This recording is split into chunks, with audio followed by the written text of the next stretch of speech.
अस्सलाम वालेकुम and a very good morning. सुबह पाकिस्तान की एक नई बेहतरीन और खूबसूरत सुबह के साथ मैं अनुष्का ज़मीर और उम्मीद करते हैं कि आप सब बिल्कुल ठीक ठाक खैर आफियत से सुबह पाकिस्तान की आज की एपिसोड देख रहे होंगे और ये भी उम्मीद करते हैं कि आज का दिन आपका बहुत ही खूबसूरत और बेहतरीन गुजरे।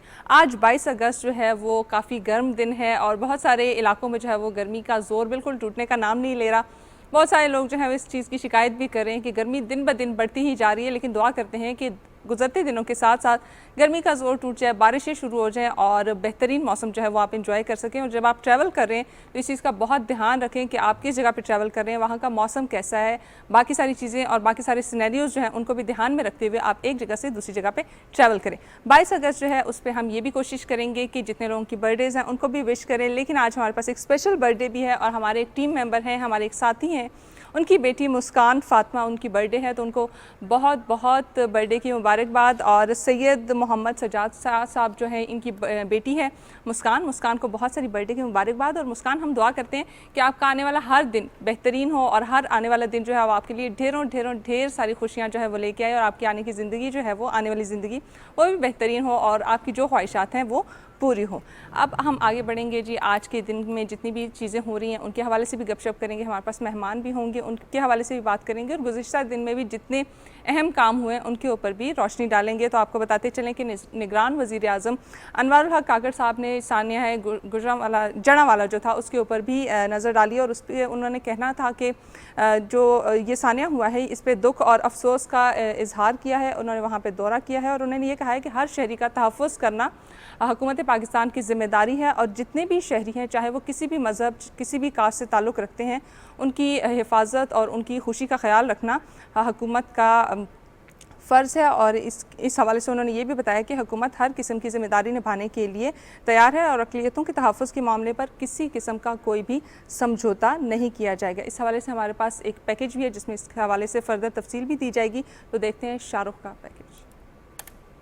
16 अगस्त को फैसलाबाद की तहसील जड़ांवाला में मसीही बरादरी के साथ पेश आने वाले सानहे पर मुल्क का हर शहरी रंजीदा है। निगरान वज़ीर-ए-आज़म अनवारुल हक काकड़ ने जड़ांवाला का दौरा करके मसीही बरादरी के साथ भरपूर यकजहती का इजहार किया। इस मौके पर अपने खिताब में निगरान वज़ीर-ए-आज़म अनवारुल हक काकड़ का कहना था कि रियासत मजलूम के साथ खड़ी है। जड़ांवाला के अफसोसनाक वाक़े में मुलव्वस नासिर को कानून के कटहरे में लाया जाएगा। कोई ऐसा शहर नहीं है जहाँ पे इस कम्युनिटी की सोसाइटी में पॉजिटिव कंट्रीब्यूशंस नहीं हैं। कुरान के जितने हसीन इजाज़ात हैं उन इजाज़ात में से एक मुनव्वर नाम सैयदना मरियम का है। जहाँ अल्लाह ने अपनी कुदरत बयान करती है वो ईसा को सामने ले आते हैं। उम्मत मोहम्मदी सल्लल्लाहु अलैहि वसल्लम पे ये फ़र्ज़ है जैसे नमाज फ़र्ज़ है। क्या ऐसे मानने वालों को वो एक दूसरे से उलझेंगे?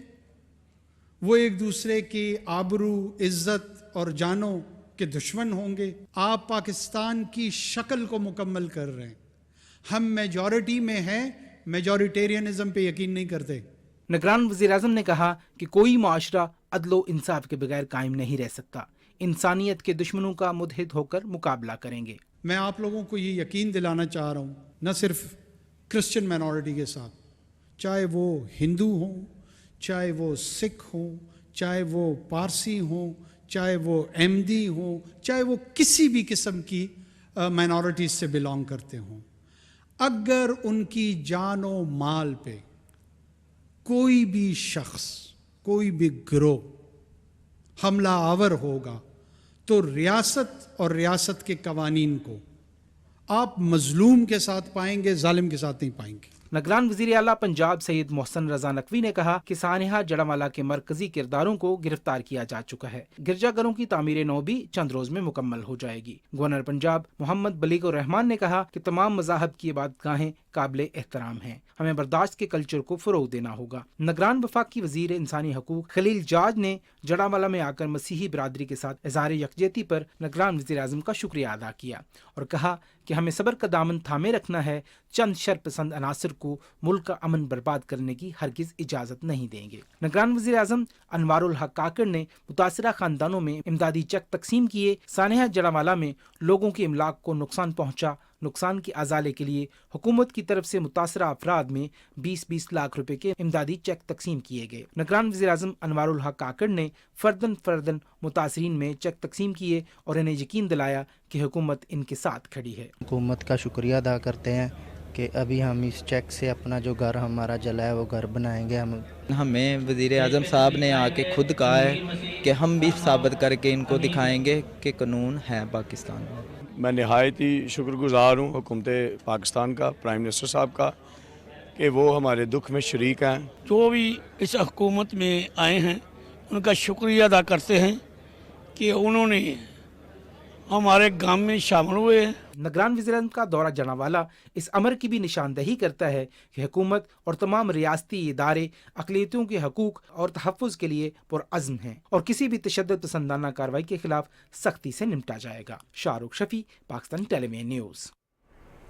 निगरान वज़ीर-ए-आज़म अनवारुल हक काकड़ साहब का ये एक बहुत ही बेहतरीन स्टेप था कि माइनॉरिटीज़ के राइट्स को सिक्योर करना ये जो है वो हुकूमत की ज़िम्मेदारी है। और उन्होंने ये एक बहुत खूबसूरत बात की कि और यकीन दहानी भी करवाई कि अदल और इंसाफ जो है वो पाकिस्तान में रहने वाले हर शहरी का हक है और इसकी यकीन दहानी करवाई जाएगी कि किसी भी किस्म की इसमें कोताही ना बरती जाए। और इसके साथ साथ इमदादी चेक्स भी दिए गए हैं जो कि इस चीज़ के लिए थोड़ा अजाला करने के लिए कि जो भी मसीही बरादरी ने वहाँ पर नुकसान बर्दाश्त किया तो उसको किसी हद तक जो है वो कवर अप किया जा सके। आगे बढ़ते हैं और बताते चलें कि 22 अगस्त की अहमियत क्या है और आज के दिन के हवाले से भी आपको बताते चलें कि आज का दिन क्यों इतनी अहमियत का हामिल है। तो इसी की एक चेन है और एक स्टेप फॉरवर्ड है कि आपको बताते चलें कि आज का दिन जो है पाकिस्तान समेत दुनिया भर में मज़हब और अकीदे की बुनियाद पर जिन लोगों पर जुल्म और तशद्दुद हुआ है उनके साथ इजहार यकजहती के लिए मनाया जा रहा है। और ये जो दिन है ये पूरी दुनिया में मनाया जाता है, ना सिर्फ पाकिस्तान में बल्कि पूरी दुनिया में इसलिए मनाया जाता है ताकि वो तमाम लोग जो किसी भी अकीदे या मज़हब की बुनियाद पर तशद्दुद का शिकार हो रहे हैं तो उनके साथ जो है वो इजहार यकजहती की जाए और उनके जितने भी इशू जो हैं उनको रिजॉल्व किया जा सके। इस हवाले से भी हमारे पास एक अदद रिपोर्ट है सुहेल जमाली की, आइए वो देखते हैं।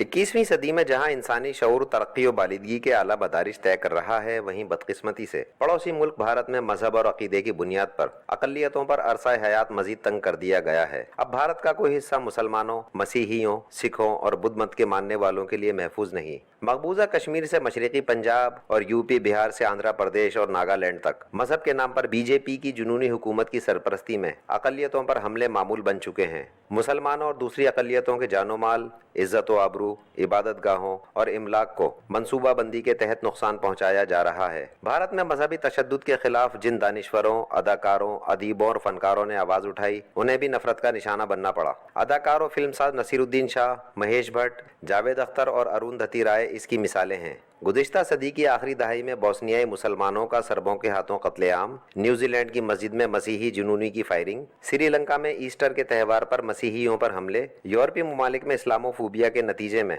मुसलमानों पर तशद्दुद के वाक़यात इसकी बदतरीन मिसालें हैं। अक़वाम मुत्तहिदा के इंसानी हकूक़ के चार्टर की शिक़ 18, 19 और 20 में हर इंसान को मजहबी आज़ादी के तहफ़्फ़ुज़ की ज़मानत दी गई है। आलमी बिरादरी सेहत के साथ इस दिन को मना रही है कि मजहब की बुनियाद पर रवा रखे जाने वाले इम्तियाज़ के खिलाफ इक़दामात में तेज़ी लाई जाए ताकि दुनिया पुरअमन बक़ाए बाहिमी का गहवारा बन सके।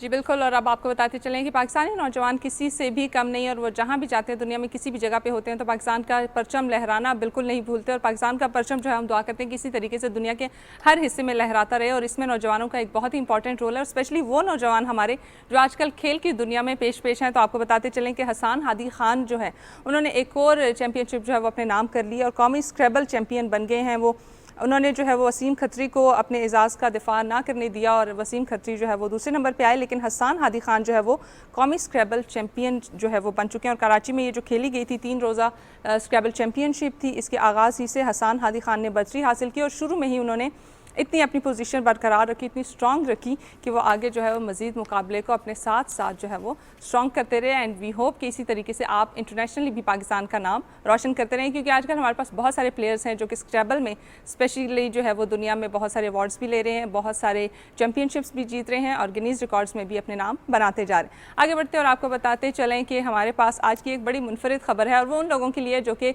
पेट लवर्स हैं और बिल्लियाँ रखने का शौक़ आजकल बहुत सारे लोगों को है, लेकिन ये जो दो माँ बेटी हैं इनका शौक़ बहुत ही मुनफरिद है और उन्होंने अपने घर में ही बहुत सारी बिल्लियों को पनाह भी दी हुई है और उनके साथ साथ वो बड़ी उनकी ज़हनी सेहत का भी ख्याल रखती हैं और दीगर बीमारियां जो है वो उनसे भी उनको प्रिवेंट करती है और उनका साथ साथ इलाज भी करती हैं। तो आपको बताते चलें कि मिडवेल से ताल्लुक़ रखने वाली कैरन समी और उनकी बेटी लॉरेन शेल्टर जो है वो इस वक्त जानवरों के लिए रेस्क्यू शेल्टर चला रही हैं, जिसमें आप देख सकते हैं कि कितनी प्यारी प्यारी हर रंग की मुख्तलिफ बिल्लियाँ जो हैं वो नज़र आ रही हैं और ये इन्होंने अपने पास रखी हुई हैं, जिसका ये इलाज भी करती हैं और बाकी हर तरीके से इनका ख्याल भी रख रही हैं। और ये 70 बिल्लियाँ जो हैं फिल वक्त इनके पास मौजूद है और इनकी ये कोशिश है कि मज़ीद जो है जितनी बिल्लियाँ वो रेस्क्यू कर सकते हैं ये अपने पास रख सकते हैं, तो इस तरीके से रखें। और पूरा घर जो है वो इस बात से अंदाज़ा लगाया जा सकता है कि इनका पूरा घर जो है वो एक रेस्क्यू शेल्टर हाउस में कन्वर्ट हो चुका है। So it's a good initiative. यहाँ पर बहुत सारे ऐसे लोग हैं जो इस तरह के इनिशिएटिव्स ले रहे हैं और बल्कि लास्ट वीक ही हमारे पास एक अदद गेस्ट भी मौजूद थी जो कि डॉग्स का शेल्टर हाउस जो है वो उन्होंने बनाया हुआ है और इस तरह से रेस्क्यू की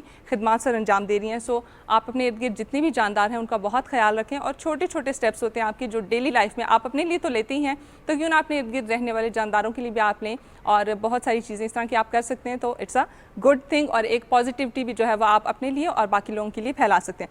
अब आगे बढ़ेंगे और आपको बताते चलें कि लूना 25 जो कि रूस की तरफ से खलाई जहाज़ जो था वो जा रहा था, बल्कि पहुंच चुका था वो चांद पर और उसको एबनॉर्मल जो है वो सूरत हाल जो है वो पेश आई और उसकी वजह से वो गिरकर तबाह हो गया। तो ये एक अफसोसनाक भी खबर थी, लेकिन अभी तक इसके ऊपर तहकीकात जारी हैं कि किस तरीके से गिरकर तबाह हुआ है। और गैर मुल्की मीडिया रिपोर्ट्स के मुताबिक अगर बताया जाए तो रूस की कौमी खलाई एजेंसी का कहना है कि रूस के लूना 25 खलाई जहाज़ के साथ गैर मामूली सूरत हाल पेश आई और सूरत हाल क्या थी अभी तक इसका अंदाज़ा जो है लगाना समझ नहीं आ रहा कि किस तरीके से जो है वो तबाह हुआ। लेकिन बहुत सारी चीज़ों में ये कहा जा रहा है कि वो चांद की सरफेस के साथ जो है टकरा कर तबाह होगी और भी बहुत सारी पेशन गोइयाँ हो रही हैं इस वक्त, लेकिन फिल वक्त कोई भी एक प्रॉपर तरीके से जो है वो इसकी न्यूज़ सामने नहीं आई कि किस तरीके से ये जो है वो ख़राब हुई। और अगली खबर की तरफ बढ़ेंगे और जिस तरह से मैंने अभी पिछली उसमें जिक्र किया कि खलाई जहाज़ जो है वो गिरकर तबाह हो गया, तो एक कुछ अर्सा पहले एक अदद कार थी जो कि तबाह होगी। लेकिन अगर आपको मैं बताऊं कि उसका मलबा कितना महंगा है तो आप बड़े हैरान परेशान हो जाएंगे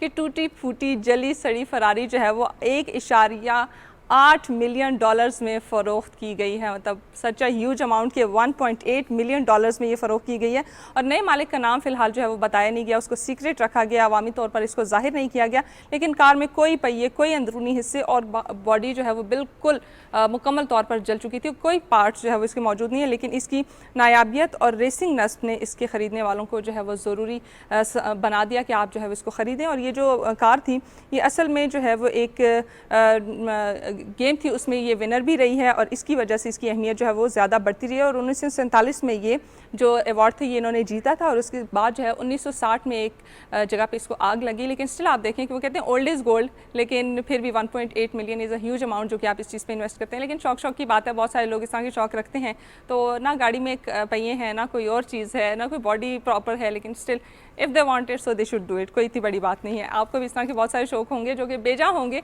लेकिन आप उसको पूरे करते रहते हैं क्योंकि यही लाइफ है और यही लाइफ की खूबसूरती है। अब आपको बताते चलें कि बरतानवी कंपनी ने एक बहुत ही खूबसूरत गाड़ी तैयार की है, लेकिन वो गाड़ी जो है वो दुनिया की महंगी तरीन गाड़ी है। और इस गाड़ी की क्या खसूसियात होंगी मैं ये सोच के हैरान हूँ, लेकिन जब मैंने स्क्रीन पे देखा ये गाड़ी बहुत ही खूबसूरत है एंड ऑफ कोर्स इसकी कीमत जो है वो बनती है। ये जो बरतानवी कंपनी है इसकी तैयार करदा गाड़ी जो है वो लारोज नोए ड्रॉपटेल जो है वो इसकी गाड़ी का नाम है और ये दुनिया की महंगी तरीन गाड़ी का एजाज़ जो है इसने अपने नाम कर लिया। और 1930 की दहाई से तेज़ रफ्तार जो है वो पुरतैश कश्तियों से मुतासिर 2 दरवाज़ों और 2 नशिस्तों वाली इस गाड़ी की कीमत देखने वालों को बहुत ही हैरान कर गई है कि इतनी ज़्यादा इसकी कीमत है। और अगर आपको मैं कीमत बताऊं तो आप भी मेरे ख्याल से हैरान और साथ साथ परेशान भी हो जाएंगे कि इतनी ज़्यादा कीमत क्यों है। इसकी कीमत है दी $3 करोड़ और अगर उसको मैं पाकिस्तानी रुपयों में कन्वर्ट करूं तो आपको ज़्यादा परेशानी हो जाएगी और सुबह सुबह जो है वो आपका बीपी हाई हो जाएगा कि एक गाड़ी की इतनी कीमत कैसे हो सकती है। लेकिन बता ही देती हूँ कि 8 अरब 88 करोड़ रुपए इस गाड़ी की कीमत है। लेकिन ऑफ कोर्स जितनी इसकी खूबसूरती है, जितना से इसका डिज़ाइन जो है वो किया गया है, 4 यूनिट्स जो है वो इसके तैयार किए जाएंगे जो कि आगे फर्दर जितने भी इसके लेने वाले होंगे उनकी चॉइस के अकॉर्डिंग जो है इसको तैयार किया जाएगा। तो ऑफकोर्स एक बहुत ही खूबसूरत गाड़ी है एंड बहुत महंगी भी है, लेकिन जो लोग अफोर्ड करना चाहते हैं और जिनका शौक़ है, वही बात आ जाती है अगेन कि जिनका शौक़ है वो अपने शौक़ पूरे कर लेते हैं और करना भी चाहिए, क्योंकि यही ज़िंदगी। आप छोटी छोटी चीज़ें जो है वो अपने शौक़ के मुताबिक पूरे करते रहते हैं, लेकिन ऐसी बड़ी बड़ी चीज़ें भी जो है वो भी अगर आपकी अफोर्डेबिलिटी है तो आप ज़रूर पूरा करें उसको।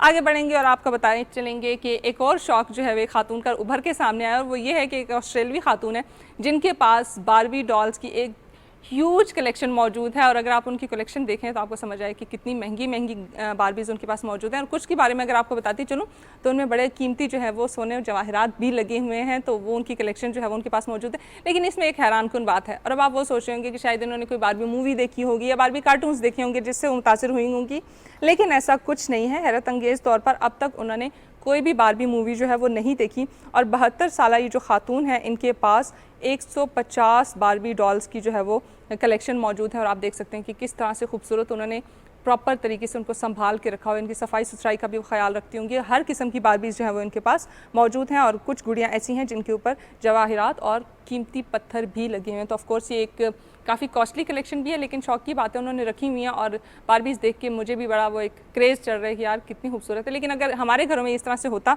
तो कोई भी बच्चा जो होता वो जाता और इस सबको तमाम तरीके से ख़राब कर चुका होता है, लेकिन उनका शौक़ है और उन्होंने उसको प्रॉपर तरीके से बेहतरीन तरीके से जो है वो प्रिजर्व करके रखा हुआ है। आगे बढ़ेंगे और आपको बताते चलेंगे कि एक अदद चोरी की खबर के बारे में। और चोरी की खबर ये है कि वो बड़ी ही मुनफरिद है, लेकिन आपको पता है कि मोस्टली चीज़ें जब चोरी होती हैं तो बड़े ही सस्ते दामों बिक्री होती हैं। और इसी तरीके से ब्रिटिश म्यूज़ियम से बहुत सारे नवादरात जो है वो चोरी किए गए, बहुत सारी ज्वेलरी चोरी की गई, बहुत सारी चीज़ें चोरी की। और अगर आपको मैं बताऊँ कि उसकी प्राइस किस तरीके से वो सस्ते दामों बिक रही हैं तो आप भी हैरान और परेशान हो जाएंगे कि कैसे जो है वो इतनी कम कीमत पर बिक रही हैं। लेकिन वो कम कीमत पर इसलिए बिक रही हैं क्योंकि वो चोरी का माल है। और आपको बताती चलूँ कि ये मशहूर ब्रिटिश म्यूज़ियम से चुराए गए नवादरात हैं और इनको नीलामी के लिए AB वेबसाइट पर जो है वो डाकुओं ने बेचने के लिए रखा। और अगर आपको बताऊं कि एक जो है पत्थर, इसमें उसकी एग्जांपल दे दूं तो ये 25 से 50,000 बरतानवी पाउंड में जो है वो बिकना था, यानी पाकिस्तानी अगर रुपयों में इसको कन्वर्ट किया जाए तो 1,87,00,000 रुपए, यानी इतनी बड़ी अमाउंट थी। लेकिन अगर आपको ये बताऊं कि कितने में फ़रोख्त हो रहा है तो आप थोड़ी देर के लिए जो है वो टेंशन का शिकार हो जाएंगे कि इतने सस्ते दामों बिक रहा है। और ये जो है वो सिर्फ़ और सिर्फ $40 में जो है फ़रोख्त के लिए रखा गया। और अजायब घर की बहुत सारी और चीज़ें भी ऐसी हैं जो कि इसी तरीके से कम कीमत पर रखी गई हैं। तो बड़ी ही स्ट्रेंज चीज़ है। लेकिन पुलिस की जो है वो क्विक सर्विस वो ये थी कि उन्होंने चोर का पता भी लगा लिया और वेबसाइट से उन्होंने देख भी लिया कि कौन चोर है और किस तरीके से ये जो दोबारा जो है नवादरात हैं इनको वापस अपनी जगह पे पहुंचाया जाए और इनकी असल कीमत में इनको फ़रोख्त किया जाए, तो ये एक बेहतरीन इकदाम होगा। अब बढ़ते हैं और आपको बताते हैं कि जिस तरीके से ये नवादरात बहुत ही कीमती और अहम है, इसी तरीके से हमारे पाकिस्तान में भी बहुत ही अहम और ख़ूबसूरत जगहें हैं जो कि आपको विज़िट करना ज़रूरी है। जैसे हम बात करते हैं KP की बात करते हैं तो KP में हमारे पास बहुत ही खूबसूरत जगह हैं, बहुत सारे हिल स्पॉट्स हैं, बहुत सारे और भी पिकनिक रिजॉर्ट्स हैं। और आजकल तो देखें तो हुकूमती काविशें ये हैं कि वो मज़ीद जो है वो इन चीज़ों को बेहतर बनाने की कोशिश कर रहे हैं, मज़ीद वहाँ पे इंफ्रास्ट्रक्चर को बेहतर किया जा रहा है। और आपको बताते चलें कि गिलगित में हमारे पास एक बहुत ही खूबसूरत जगह है जो कि आपका मेरे ख्याल से नेक्स्ट विजिटिंग पॉइंट होगा कि आप कहाँ जाके उसको जो है वो एक्सप्लोर करें और आप वहाँ पर जाएँ और देखें कि पाकिस्तान की खूबसूरती जो है वो कितनी नायाब है। तो आपको बताते चलें कि हमारे पास एक अदद पैकेज है गिलगित के हवाले से, आइए वो देखते हैं। सतह समंदर से तकरीबन 5,000 फीट की बुलंदी पर वाक़ई चित्राल रकबे के लिहाज से पाकिस्तान के सूबे खैबर पख्तूनख्वा का सबसे बड़ा ज़िला था, जो अब 2 अजलाओं में तकसीम हो चुका है। कोहे हिंदुकुश की सबसे बुलंद चोटी तिरचमेर भी इसी वादी चित्राल में अपने हुस्न का जलवा दिखा रही है। मुर्खीन कहते हैं कि चित्राल में 3,500 साल पहले आर्य कौम आबाद थी। चित्राल की तारीख इस सरजमीन पर तकरीबन 1,500 साल कबल यहाँ बुतमत तहजीब की मौजूदगी का पता भी देती है। मुहक्किकीन के मुताबिक अंदाज़ातान 1100 साल से पहले मुसलमानों ने चित्राल के बलाई हिस्सों को फतह किया, जिसके बाद 200 साल बाद रईस खानदान के बादशाहों ने सुमालिक को शिकस्त देकर यहाँ इस्लाम की रोशनी फैलाई। रईस खानदान के बाद चित्राल में कटूर खानदान का दौर हुकूमत शुरू हुआ और चित्राल की सरजमीन इस खिते में कटूर खानदान के मुख्तलिफ हुक्मरानों का उरूज व ज़वाल देखने के बाद आखिरकार इस तारीखसाज लम्हे की गवाह बनी, जब चित्राल के आखिरी हुक्मरान सर नासिरुल मुल्क ने चित्राल को पाकिस्तान का हिस्सा बनाने का फैसला किया। और फिर ये वादी अपनी खूबसूरत सकाफत और मुनफरिद सकाफती वर्से के हवाले से पाकिस्तान की पहचान बनी। इसका हर रंग दिल पर गहरा नक्श छोड़ता है।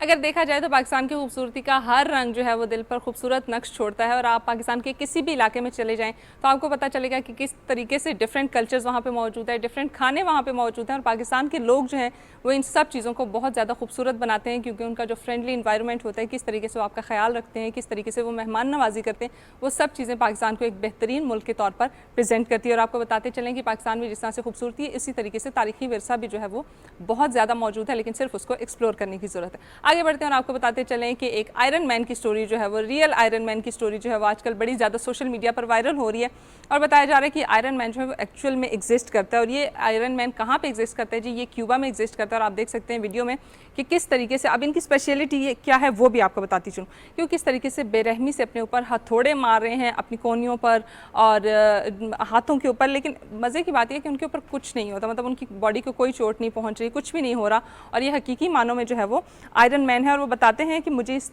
अमल से किसी किस्म की कोई चोट नहीं पहुंचती और किसी तरीके से जो है मुझे इसमें तकलीफ़ जो है वो तकलीफ़ नहीं हो रही। तो ये जो शख्स हैं ये चाहते हैं कि मैं इसी तरीके से जो अपना नाम बनाता रहूँ। और आपको एक और बात भी इनके बारे में बताती चलूँ कि इन्होंने बहुत सारे रेसलिंग के कॉम्पिटिशन्स भी किए और इनका जो लास्ट कॉम्पिटिशन था उसमें क्या हुआ था कि इन्होंने एक जो अपने मुखालिफ थे उनके सर पर मारा था, जिसकी वजह से उनका जो स्कैल्प थी वो टूट गई और उसकी वजह से उनकी मौत वाक़ होगी। तो उसके बाद उन्होंने ये सोचा, ये तहिया किया कि इसके बाद ये रेसलिंग का कोई मुकाबला नहीं करेंगे, लेकिन अपने हुनर को और अपने जो इनकी कैपेबिलिटी है इसको इसी तरीके से जो है वो मुख्तलिफ जगहों पे दिखाते रहेंगे और अपनी जगह जो है वो अपनी आयरन मैन की जो आइडेंटिटी है वो उसको बरकरार रखेंगे।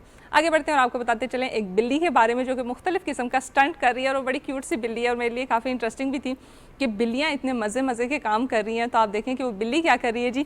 बिल्ली क्या कर रही है, वो रस्सी फलांगने का काम कर रही है। यूजुअली हम क्या करते हैं कि हम जब फ्रेंड्स के ग्रुप में होते हैं या बचपन में हम ये खेल खेलते थे तो हमारे लिए काफ़ी मज़े का भी होता था और चैलेंजिंग भी होता था कि कौन जो है वो ज़्यादा देर तक रस्सी फलांग सकता है। ये बिल्ली जो है वो 13 साल है, ठीक है, और ये कम से कम वक्त में ज़्यादा से ज़्यादा बार रस्सी फलांगने का हैरत अंगेज़ आलमी रिकॉर्ड बना चुकी है। और देख सकते हैं कि कितनी खूबसूरत सी बिल्ली है जो कि अपनी मालकिन के साथ लगी हुई है और रस्सी फलांगने का अमल जो है वो ये कर रही है। अब ये बताते हैं कि 1 मिनट में 9 बार रस्सी फलांगने का ये रिकॉर्ड कायम कर चुकी है और इनकी मालकिन का ये कहना है कि क्योंकि कम उम्र है इसलिए कोशिश की गई है कि कम से कम बार इनसे ये प्रैक्टिस करवाई जाए, लेकिन फिर भी वो बेहतरीन तरीके से कर रही हैं और इसी वजह से उन्होंने अपने लिए एक वर्ल्ड रिकॉर्ड भी कायम कर रही है। और अब आपको एक और बिल्ली के बारे में बताते हैं क्योंकि बिल्लियाँ आजकल हमारे काफ़ी ट्रेंड में चल रही हैं, तो हम बताना चाह रहे हैं कि बहुत सारे लोगों को इनके बारे में इंफॉर्मेशन भी होनी चाहिए और जिन लोगों की इनके साथ एसोसिएशन है तो इनसे मुख्तलिफ किस्म के काम भी करवा सकते हैं। तो अब एक और बिल्ली जो है उसने सोशल मीडिया पर लोगों की अटेंशन ग्रैब कर ली है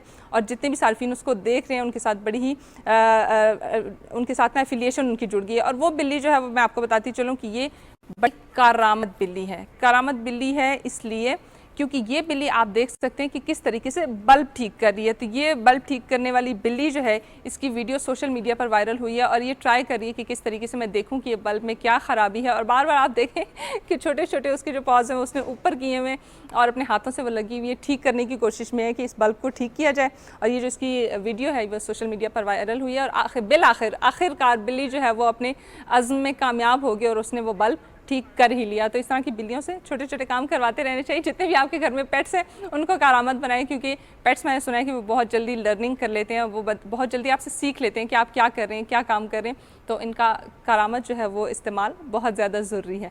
ख़बरें हमारे पास आज तक के लिए इतनी ही थी, लेकिन मज़ीद हमारे पास गेस्ट भी होंगे, उनसे डिस्कशन भी करेंगे और उस हवाले से अभी जो हमारे पास नेक्स्ट न्यूज़ है वो बड़ी ही मज़े की है। एक अच्छे से गेस्ट के साथ आपको मिलवाने वाले हैं और एडवेंचर की दुनिया में उनका बहुत बड़ा नाम है।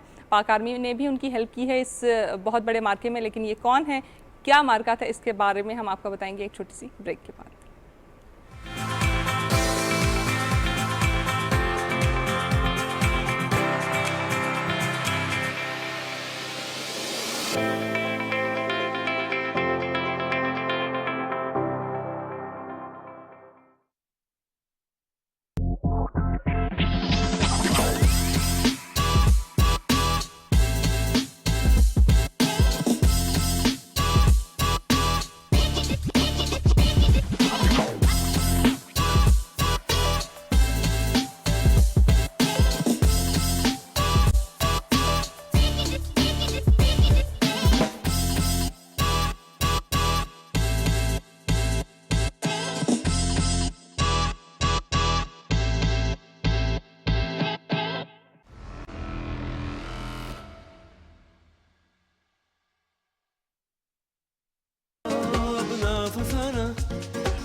है कहानी सबको है सुनानी अपनी जुबानी एक है अदाकार दूजा बेकार तीजे पे तो है बस उर्दू ही सवार अम्मा पे तीनों को बयाने का बुखार और इनमें भरी है लालच बेशुमार यहाँ मिलेंगे सब रंग हमारे संग ऐसे ना दूर जाइए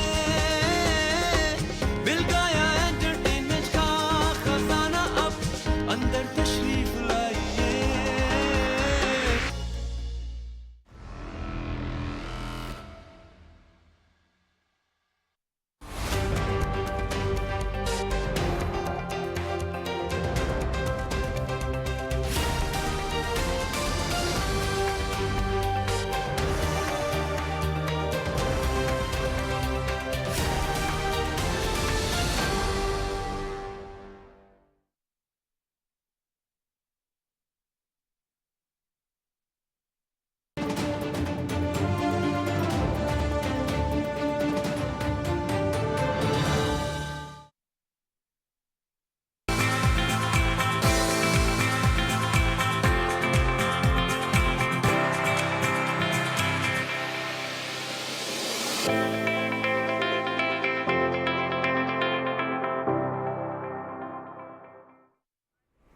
वेलकम बैक वंस अगेन। और कुछ देर पहले ही मैं आपको बता रही थी कि पाकिस्तानी नौजवान दुनिया में कहीं पे भी हो तो पाकिस्तान का परचम जो है वो सब सिलाली परचम लहराए बिना वो वापस नहीं आते मुल्क में। और इसी तरीके से स्क्रैबल की दुनिया में अगर हम जाएं तो स्क्रैबल के बहुत सारे चैंपियंस जो हैं वो पाकिस्तान से ताल्लुक़ रखने वाले हैं और उनको हम सुबह पाकिस्तान में आपके साथ शामिल भी करते रहते हैं। और शुरू में ही प्रोग्राम की मैंने आपको एक गुड न्यूज़ दी थी कि पाकिस्तान के हसान हादी खान जो हैं उन्होंने कौमी स्क्रैबल चैम्पियनशिप जो है वो जीत लिया। और इनके मुकाबले के बारे में अगर आपको बताती चलूँ तो ये 35वीं स्क्रैबल चैम्पियनशिप है जो कि उन्होंने अपने नाम की है। और इसमें 27 मुकाबले इन्होंने खेले थे जिसमें से 24 जो है वो इन्होंने अपने नाम कर लिए। और ये बड़ा ही टफ कंपटीशन था और ये बड़ी एक विनिंग मूवमेंट जो थी वो इनकी स्पेशल भी थी क्योंकि 27 में से 24 मुकाबले अपने नाम करना बहुत ही बड़े एजाज़ की बात है। और हसान ने इब्तदा ही से बर्तरी बरकरार रखी और 2 गेम्स कब ही चैम्पियन जो है वो करार पाए। तो ये इनकी बड़ी ही एक ज़बरदस्त सी विक्ट्री थी जो कि इन्होंने बहुत देर पहले जो है वो इन्होंने अपने नाम कर ली थी। तो ये एक बहुत सी बेहतरीन चीज़ थी। और हसान से हम फर्दर भी जानेंगे कि किस तरीके से उन्होंने ये मुकाबला जीता और 27 में से 24 मुकाबले किस तरीके से उन्होंने अपने नाम किए। हसान, सबसे पहले तो आपको सुबह पाकिस्तान में वेलकम और बताइएगा कि विनिंग मोमेंट जो थी वो आपकी कैसी थी?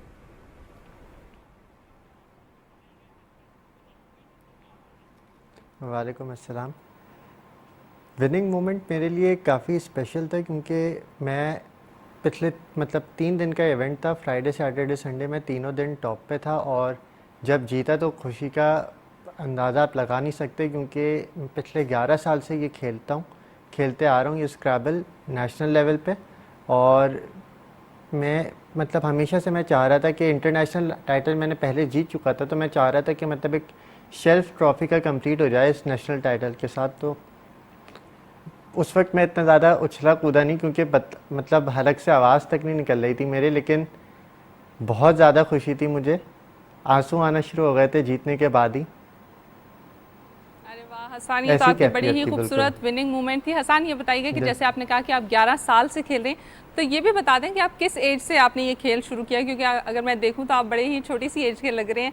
तो बताइएगा कि किस उम्र से आपने खेल शुरू किया और कितनी एफर्ट करनी पड़ी आपको इस लेवल तक पहुँचने के लिए?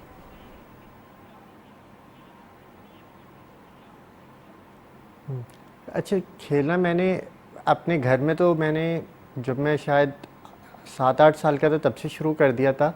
उसके बाद मैंने पाकिस्तान स्क्रैबल एसोसिएशन ज्वाइन की थी जब मैं 13 या 14 साल का था। और उसके बाद मैंने इंटरनेशनल खेलना शुरू किया था 2013 में, शायद मैं तब 15 साल का था। और अभी मैं 25 साल का हूँ। मुझे इंटरनेशनली खेलते हुए 11 साल हो गए, नेशनल 12 साल हो गए खेलते हुए। हसान, जिस तरह से आप कह रहे हैं कि आपने घर में ही खेलना शुरू कर दिया था, तो ये बताएं कि घर में कोई और भी है जो स्क्रैबल खेलता है या कोई और भी ऐसा है जिसने ये एजाज़ात अपने नाम किए हों?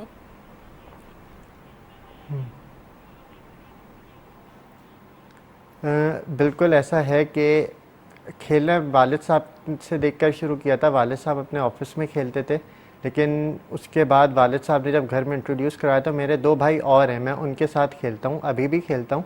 एक भाई मेरा जुड़वा भाई है हमाद हादी खान, हाल ही के अंदर अभी हम लोग अमेरिका से होकर आए थे, तो वहाँ पे डायमंड कैटेगरी डिवीज़न के अंदर वो फाते रहे।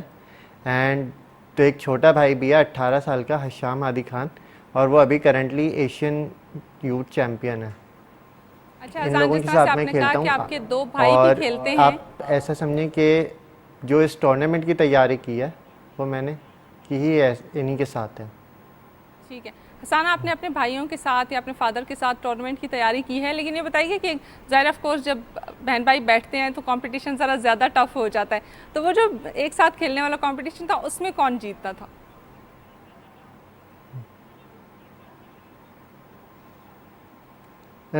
हम तीनों भाइयों में सबसे ज़्यादा बेहतर जो है सबसे छोटा वाला खेलता है, क्योंकि वो अभी यूथ टीम का मेंबर था। हम लोगों को लाइक इंटरनेशनली हमने कोविड के अंदर बिल्कुल भी नहीं खेला, लेकिन छोटा भाई जो था उसके पास वक्त काफ़ी होता था और वो यूथ टीम का मेंबर था, काफ़ी एक्टिव मेंबर था, तो वो रेगुलरली प्रैक्टिस करता है, अभी भी प्रैक्टिस करता है और वो हम तीनों में सबसे ज़्यादा बेहतर खेलता है। ठीक है। इनफैक्ट अच्छा हसान, उसी जिस ने तरह मुझे से आप इस बोल रहे हैं, मतलब समझे अमेरिका के टूर्नामेंट के लिए और नेशनल्स के लिए उसी से मैंने तैयारी की, उसी के साथ मिलकर।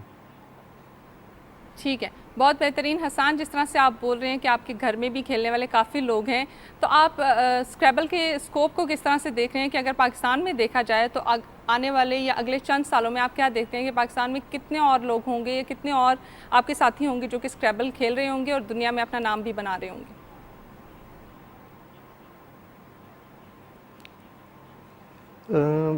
इस चीज़ का मैं इतना ज़्यादा यकीन से नहीं कह सकता, लेकिन पाकिस्तान अभी यूथ के अंदर बिल्कुल बेहतरीन टीम है। पिछले 3 सालों से पाकिस्तान की यूथ के अंदर यानी अंडर 18 के अंदर डोमिनेशन है। वो इस वजह से क्योंकि स्कूल्स के अंदर इस चीज़ को काफ़ी अब ज़्यादा प्रमोट किया जाने लगा है। और इस साल भी जो इंटरनेशनल यूथ चैम्पियनशिप होगी थाईलैंड के अंदर, पाकिस्तान की काफ़ी अच्छी स्ट्रॉन्ग टीम है और चांसेस यही है कि पाकिस्तान इस बार भी फाते रहे। और जहाँ तक बात एडल्ट्स की है, एडल्ट्स के अंदर थोड़ा मुझे लगता है कि पाकिस्तान को अभी भी मेहनत की ज़रूरत है, क्योंकि एडल्ट लाइफ के अंदर बंदे के पास जॉब होती है और भी काम होते हैं, तो जब तक कोई एक इसे प्रोफेशन की तरह लिया नहीं जा सकता, क्योंकि इतना ज़्यादा सपोर्ट नहीं मिलता, तो इसे प्रोफेशन की तरह लिया नहीं जा सकता। तो लोग जो हैं वो यूथ ख़त्म होने के बाद इसे लेजर एक्टिविटी के लिए खेलते हैं। तो अगर हमें सपोर्ट दी जाए तो फिर हम लोग इसको एज अ प्रोफेशन खेलें और पाकिस्तान इसके अंदर भी दूसरे ममालिक को काफ़ी टफ टाइम दे। बिल्कुल हसान, आपने बहुत खूबसूरत बात की कि पाकिस्तान में टैलेंट बहुत ज़्यादा है और यूथ जो है वो इसकी तरफ स्टेप इन भी करिए कि वो किस तरीके से मुख्तलिफ़ खेलों में जो है वो हिस्सा लें और पाकिस्तान का नाम रोशन करें। अच्छा हसान, ये बताइएगा कि अपने कंपटीशन के हवाले से थोड़ा बताएं कि कंपटीशन कितना टफ था, कौन सा एक मेंबर था या कौन सा आपका ओपोनेंट था जिसके साथ खेलते हुए आप काफ़ी मुश्किलात का आपको सामना करना पड़ा?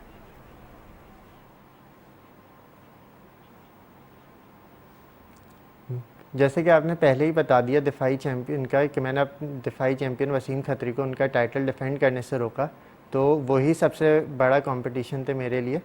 एक्चुअली वो मेरे टीचर भी रह चुके हैं, तो उनके साथ खेलना वैसे भी एक टफ था और शुरू के अंदर बरतरी आ गई थी, लेकिन आखिर मतलब जब 5 गेम बाकी थे तब भी वो थे कि अगर वो 5 गेम मुझे लगातार हरा दें तो वो चैम्पियनशिप अपनी दिफा कर सकते हैं।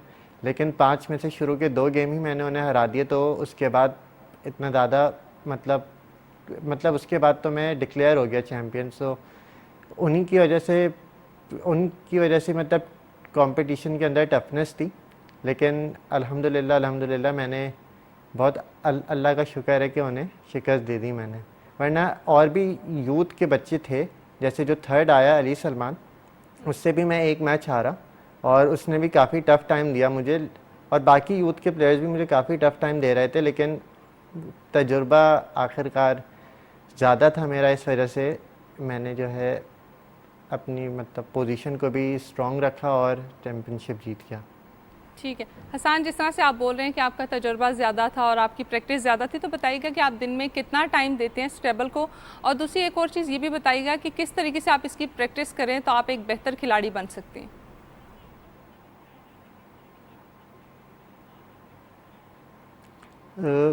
देखें, कोविड के बाद से और 18 साल क्रॉस होने के बाद जब मैं प्रैक्टिकल लाइफ में दाखिल हुआ हूँ, पढ़ाई है साथ साथ जॉब भी कर रहा हूँ मैं, तो उसके बाद काफ़ी कम वक्त मिलता था मुझे स्क्रैबल का प्रैक्टिस करने के लिए। लेकिन मैं जिस कंपनी में काम करता हूँ उस कंपनी को जब मैंने बताया कि मैं इंटरनेशनली भी खेलने जाता हूँ और नेशनल इवेंट भी है, तो उन्होंने मुझे थोड़ी सी रिलैक्सेशन दी, काम मेरा बर्डन थोड़ा सा रिलैक्स किया। इसकी वजह से मुझे वक्त मिल गया प्रैक्टिस करने का।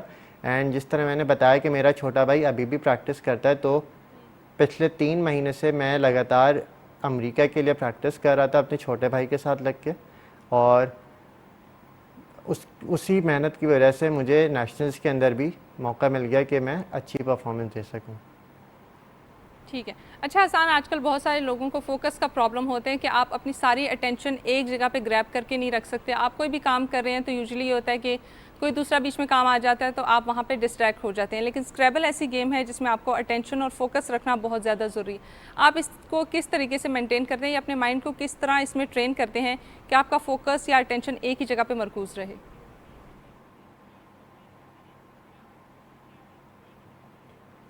देखिए, बिल्कुल आपकी बात सही है कि आजकल डिस्ट्रैक्शन इतनी ज़्यादा हो गई हैं। फ़ोन आपका सबसे बड़ी डिस्ट्रैक्शन है।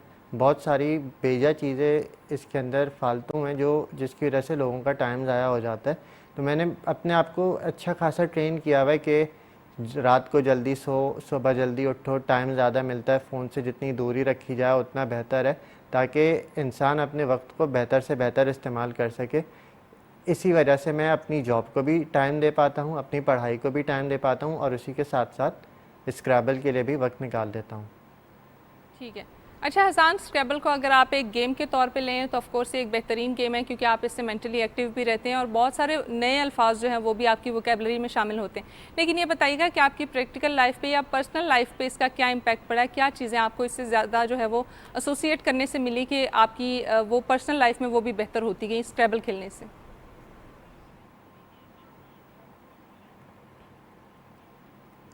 देखिए, स्क्रैबल सिर्फ अगर देखा जाए वर्ड्स का गेम नहीं है खाली। जिन्होंने इसे मतलब प्रोफेशनल लेवल पे खेला उनको पता है कि इसके अंदर स्ट्रैटेजी की भी इन्वॉल्वमेंट है, इसके अंदर टाइम मैनेजमेंट की भी इन्वॉल्वमेंट है, इसके अंदर मैथ्स की और क्विक थिंकिंग की भी इन्वॉल्वमेंट है, बिल्कुल है। सो इस वजह से इसकी वजह से मेरी जो पर्सनैलिटी है वो अच्छी खासी ग्रूम हुई है। उसके ऊपर मैं इंटरनेशनली ट्रैवल कर चुका हूँ, तो बाहर का एक्सपोजर मुझे बहुत मिला है स्क्रैबल की वजह से। सो विद स्क्रैबल मैंने अपनी मतलब मेरी थिंकिंग, मेरी क्रिटिकल थिंकिंग, मेरी टाइम मैनेजमेंट बहुत ज़्यादा अच्छी हो गई है। और आई बिलीव हर स्पोर्ट्स के अंदर इस तरीके के फ़ायदे होते हैं, और जो स्पोर्ट्स खेलते हैं वो इन्हें जानते हैं कि हर स्पोर्ट्स के अंदर बंदे की फिज़िकलिटी के अलावा मेंटालिटी भी इम्प्रूव होती है। So that's how Scrabble has helped me improve my personality.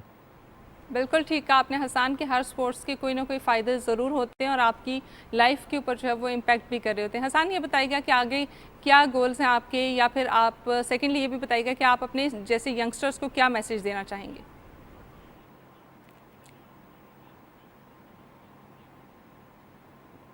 Okay, सो आगे स्क्रैबल के हवाले से गोल ये हैं कि अभी करंटली थाईलैंड खेलने जाएगी इंटरनेशनल यूथ टीम, तो मैं एक आध बच्चे को कोशिश कर रहा हूँ कि मैं उसे ट्रेन करूँ ताकि वो और बेहतर खेले वहाँ पे और पाकिस्तान का नाम रोशन करे।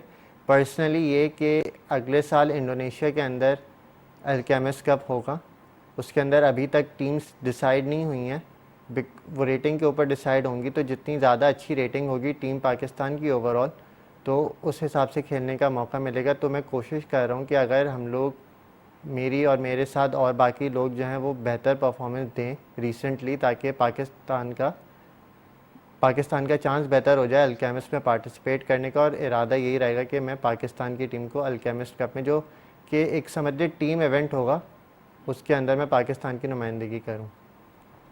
बहुत खूब। और हसन, आपको बेस्ट ऑफ लक। आपके नए जितने भी वेंचर्स आने वाले हैं, जितने भी आपके नए चैलेंजेस आने वाले हैं, उसके लिए आपको best of luck and thank you so much for being a wonderful part of सुबह पाकिस्तान। अगर आपको इसी तरीके से एक और ही बड़ी गुड न्यूज़ के बारे में बताते चलें, और ये एक मेरे ख्याल से बहुत बड़ा मार्का भी था जो कि पाक फ़ौज ने मिलके हसन सातपारा रेस्क्यू टीम के साथ मिलके किया है, और ये एक वेंचर था जो कि दोनों की कोलैबोरेशन से हुआ। और आपको बताऊं इस वेंचर के बारे में, तो 7600 मीटर की बुलंदी से अफ़गानी कोपैमा की डेड बॉडी जो है वो रेस्क्यू कर ली गई है और उसको वापस जो है वो सतह ज़मीन पे लाया गया है। और आपको ये बताऊं कि ये कोपेमाई की दुनिया में एक अनोखा रिकॉर्ड है जो कि पाक फ़ौज और हसन सातपारा टीम ने जो है वो मिल के किया है। लेकिन आपको बताती चलूँ कि इस टीम को लीड करने वाले जो हैं वो आबिद सातपारा हैं, जो कि हसन सातपारा के बेटे हैं और इन्होंने ये मार्का सर अंजाम दिया। तो सबसे पहले सर आपको प्रोग्राम में वेलकम, और बताइएगा कि कितना मुश्किल तरीन एडवेंचर था आपका जो कि आपने पाक फ़ौज के ताउन से सर अंजाम दिया।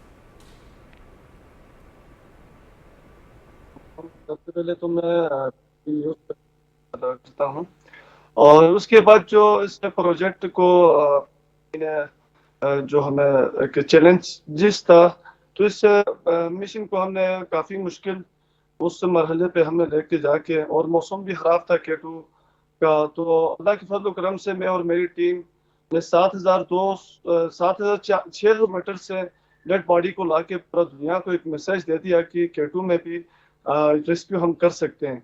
और अल्लाह के फजल करम से पाक आर्मी की ताउन से हमने अफगानिस्तान के नंबर अली अकबर उसका नाम था, तो अफगानिस्तान और पाकिस्तान हमने एक मैसेज दे दिया कि हमने इस मोहब्बत का एक पैगाम दे दिया डेड बॉडी को पहुंचा के अफगानिस्तान में। बहुत बेहतरीन। आबिद, थोड़ा इस बारे में बताइएगा कि ये जो ऑपरेशन था ये किस तरीके का ऑपरेशन था, और आर्मी की कोलैबोरेशन आपके साथ इसमें कितनी ज़्यादा अहमियत की हामिल थी कि आप उसके बगैर ये कर सकते थे, या फिर उनकी जो कोलैबोरेशन या उनका इक्विपमेंट या जितनी भी चीज़ें आपको दी गई थी वो आपके लिए एक सोर्स ऑफ हेल्प साबित हुई?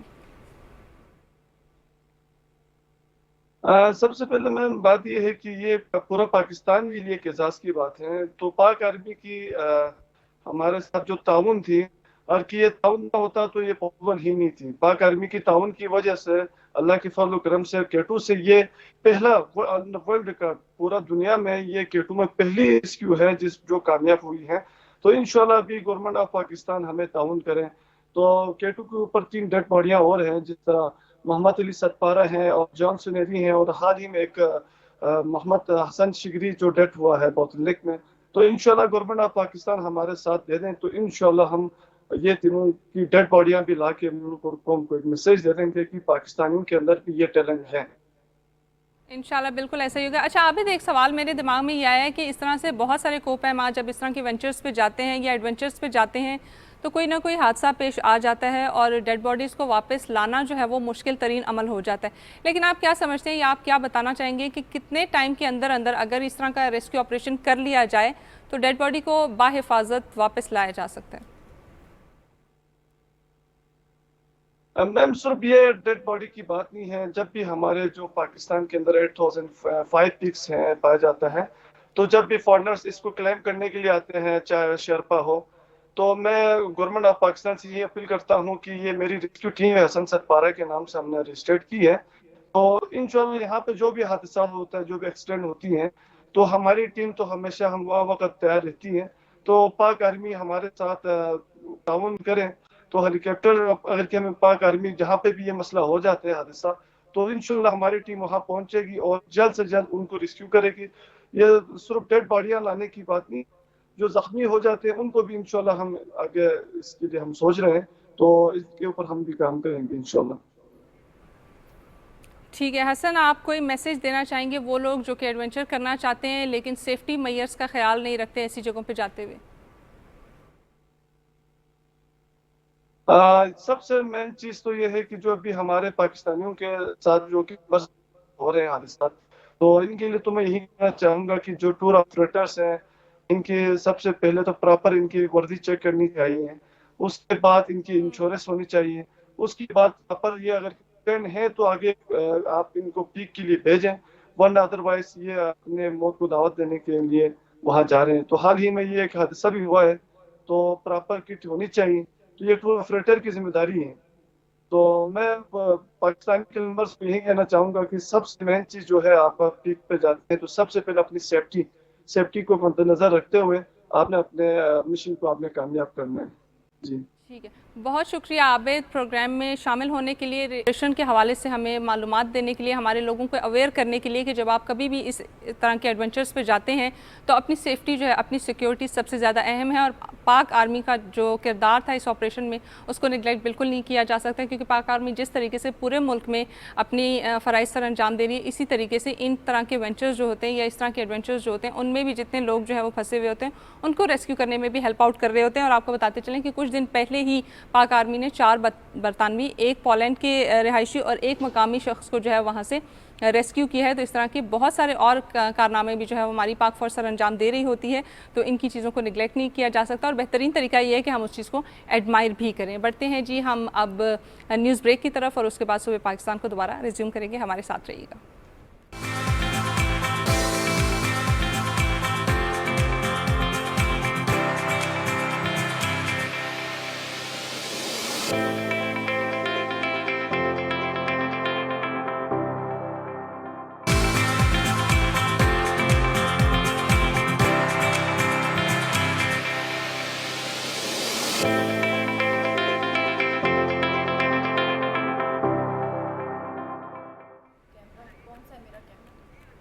Once again welcome back. और आपको पता है कि आजकल ख़वातीन का सबसे बड़ा मसला ये होता है कि वो बहुत ज़्यादा ब्यूटी कॉन्शियस होती हैं और उसकी वजह से वो बहुत सारी क्रीम्स इस्तेमाल कर रही होती हैं, बहुत सारे ट्रीटमेंट्स करवा रही होती हैं, लेकिन ये अंदाज़ा नहीं लगाया जा सकता कि वो क्रीम्स कितनी रिलायबल हैं, वो ट्रीटमेंट्स कितने बेहतरीन हैं और वो कितने अरसे तक सस्टेन करेंगे और कितने बेहतरीन उनके नताइज जो है वो मिलेंगे, या इसके साथ साथ आपको कितने ज़्यादा जो है वो नुकसान उनको फेस करना पड़ेगा। स्किन ट्रीटमेंट्स जो है वो उसमें बोटॉक्स, फिलर्स और बहुत सारी और चीज़ें आजकल आना शुरू हो गई हैं, लेकिन ये नहीं पता चला कि आप किस बेहतरीन डॉक्टर्स के पास जाएँ, क्योंकि बहुत सारी चीज़ें जो हैं वो आपको यूजुअली आजकल सैलून्स वगैरह में भी मिल रही हैं। लेकिन ये पता लगाना ज़रूरी है कि क्या सैलून्स की चीज़ रिलायबल है या फिर आप जिस डॉक्टर के पास जा रहे हैं वो रिलायबल है या नहीं है, और ये ट्रीटमेंट्स आपकी स्किन के लिए कितने बेहतरीन हैं, फर्दर आपको क्या क्या इनके नुकसानात हो सकते हैं और ये कितने टाइम के लिए आपकी स्किन तक सस्टेन करेंगे और कितने टाइम के लिए आपको बेहतर रख सकेंगे। इसके ऊपर बात करने के लिए हमारे साथ आज मौजूद हैं जी aesthetic physician doctor Shumaila Khan साहिबा। अस्सलाम वालेकुम, कैसे हैं आप? वालेकुम अस्सलाम, बिल्कुल ठीक, आप सुनाएं क्या मैं हाल चाल बिल्कुल है? ठीक। अच्छा शुमाइला, आजकल जैसे अभी मैंने थोड़ी देर पहले जिक्र किया कि ये बहुत सारे ट्रीटमेंट्स आजकल चलते जा रहे हैं और इसमें मेनली ये है